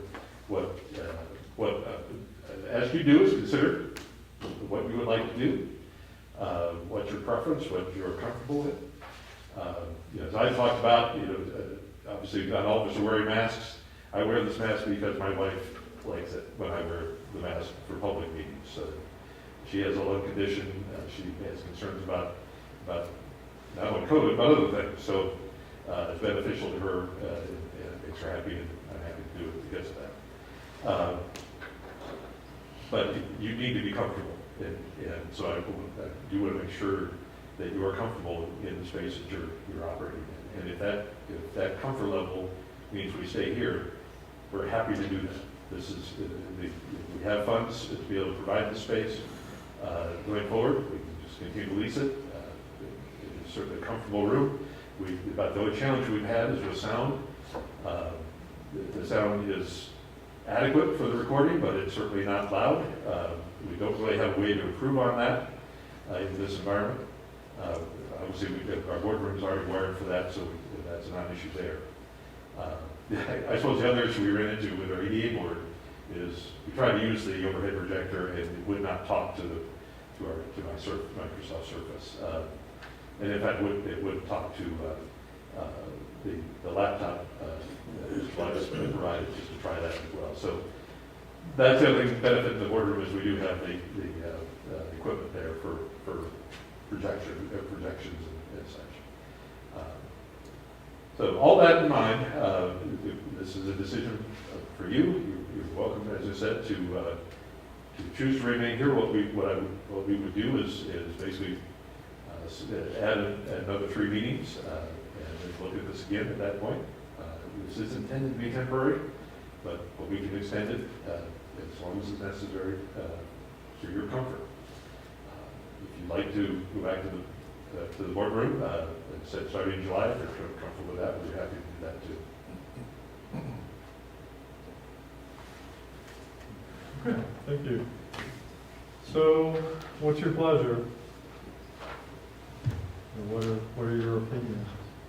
I'm comfortable going back to. I agree. I'm comfortable going back. I've had several meetings, board meetings there, board of trustee meetings. We've had a handful of people in there. Of course, we're 2 members shy of, this board, but the way the tables are, I feel we're adequately spaced. we haven't, you know, knock on wood, we haven't had a full room of spectators. We get a few, but, Is there a reason why the township space doesn't just open up the conference room, so it's just a larger space for distancing and stuff? Well, there's a conference table there, and what I would say is this: if we were going to hold a public hearing, I think I would go ahead and arrange exactly that, because the expectation that we may have some people coming, and we can do that. We can make that part of our protocol that we open that space up, if that's part of the element of ensuring that there's adequate distance, social distancing. I mean, it's simply a small group. We're right now just at the beginning of a process to evaluate township hall facilities. That process will not only look at our existing building, but look at, if we were to build a new building, what would be the needs there. We have an architectural firm that has expertise in this particular area that's done work for us before. So we looked into this and provided some recommendations. That's right now it's in the proposal stage, so it's coming that item. But we value all that going forward. I think my take is overall, I don't mind letting it expire and moving back. I do think that it just makes common sense that if there's a public, if we anticipate additional people being in the room, that we open it up to create a larger room. I do think that if the township is resourced to do this, I think that it makes sense. There's a lot of science that suggests simply running an air purifier helps to circulate the air in the room and ensure that that it's capturing anything that might be circulating. And I think that COVID is going to be with us for a long time. So I think it would make good sense too to simply be prepared to set up one or two air purifiers in that room and let them run while people are in there. So that's my kind of short and long-term take on it. People at this end of the room, those folks I think have all spoken. No, I agree with moving back. And I think the air purifier situation would be a good one, but I'm certainly in favor of moving back to the township hall. I agree. No, I don't have strong feelings one way or another. Okay. Well, it won't surprise anyone to learn that I don't like the idea of moving back. I like this space. The cases are going back up. We really don't know by how much because they don't tell us the truth anymore. They just kind of hide the statistics. I think that's a very small, closed-in room, and I'm a no on this. So. I do think, to Phil's point, that we need to be prepared to be able to respond again. If we do move back, then we need to be prepared to, if fall comes and something appears to be going around. And I think, frankly, I think that what COVID has taught us is that if there's a bunch of junk going around, we need to be prepared to move to a bigger space regardless if it's COVID or the flu or some other bug. I think that should be part of our general protocol, that we're not asking our civil servants, our volunteer servants, to be closed up in a close room and getting sick just to do a civic duty. So. Well, we moved here. The direction we received, I'm certainly happy to take a change, make a change again if there's a need. As I said, this is not a difficult space to work with. The owners have been fantastic to work with. The space is reasonable in the rent. Typically, it's available on Tuesday evenings, so it's a good option. Obviously, we used to use the Commission on Aging building. It just happens that it's not available on this particular evening. So I would be happy to come back here again if we have a need.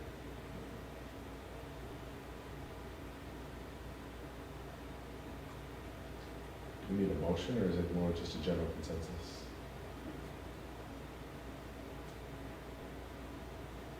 You can, if someone wants to make a motion, that's fine.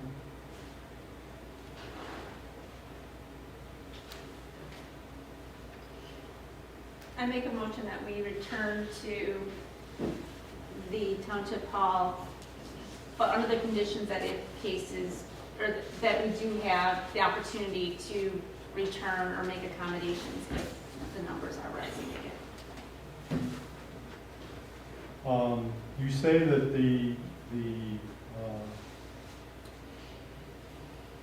this room is reserved through next month. That's correct. So what is the intent of the motion? Is it that we would still meet here in June and then go back, or?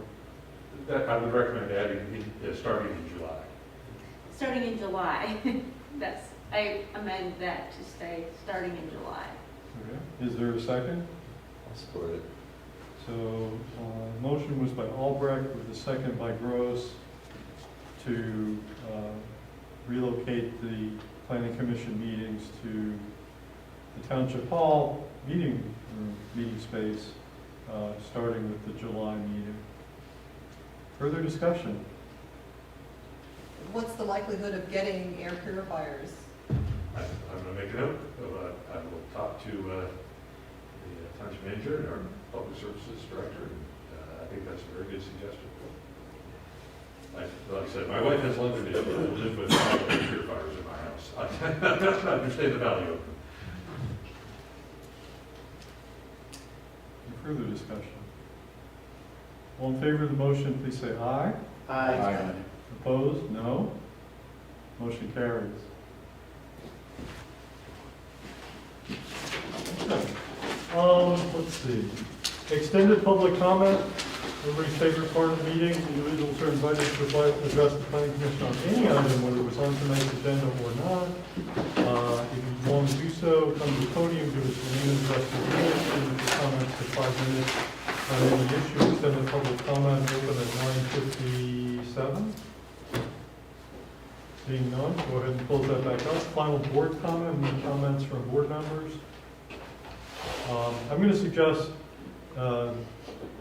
if next month's agenda is on the lighter side, maybe put in the discussion about the proposed park at down in the south part of the township as a discussion item.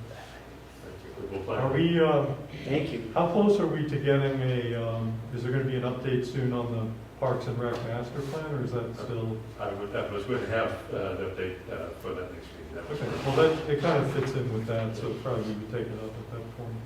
Any other final board comments? I would echo my support, obviously, for the park conversation, and I know that we are in the early stages of kind of planning for master planning review, but I did find the conversation today about the towers and what's coming with 5G, and I forgot what he called them already. Some of the expansion of those sorts of things. I would like to make sure that we are.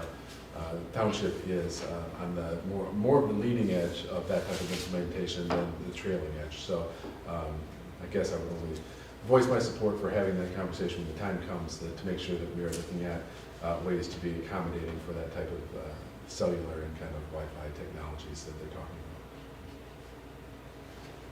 about. Okay. So with that, if there are no other comments, then we've completed our agenda, so we'll stand adjourned until June 21st.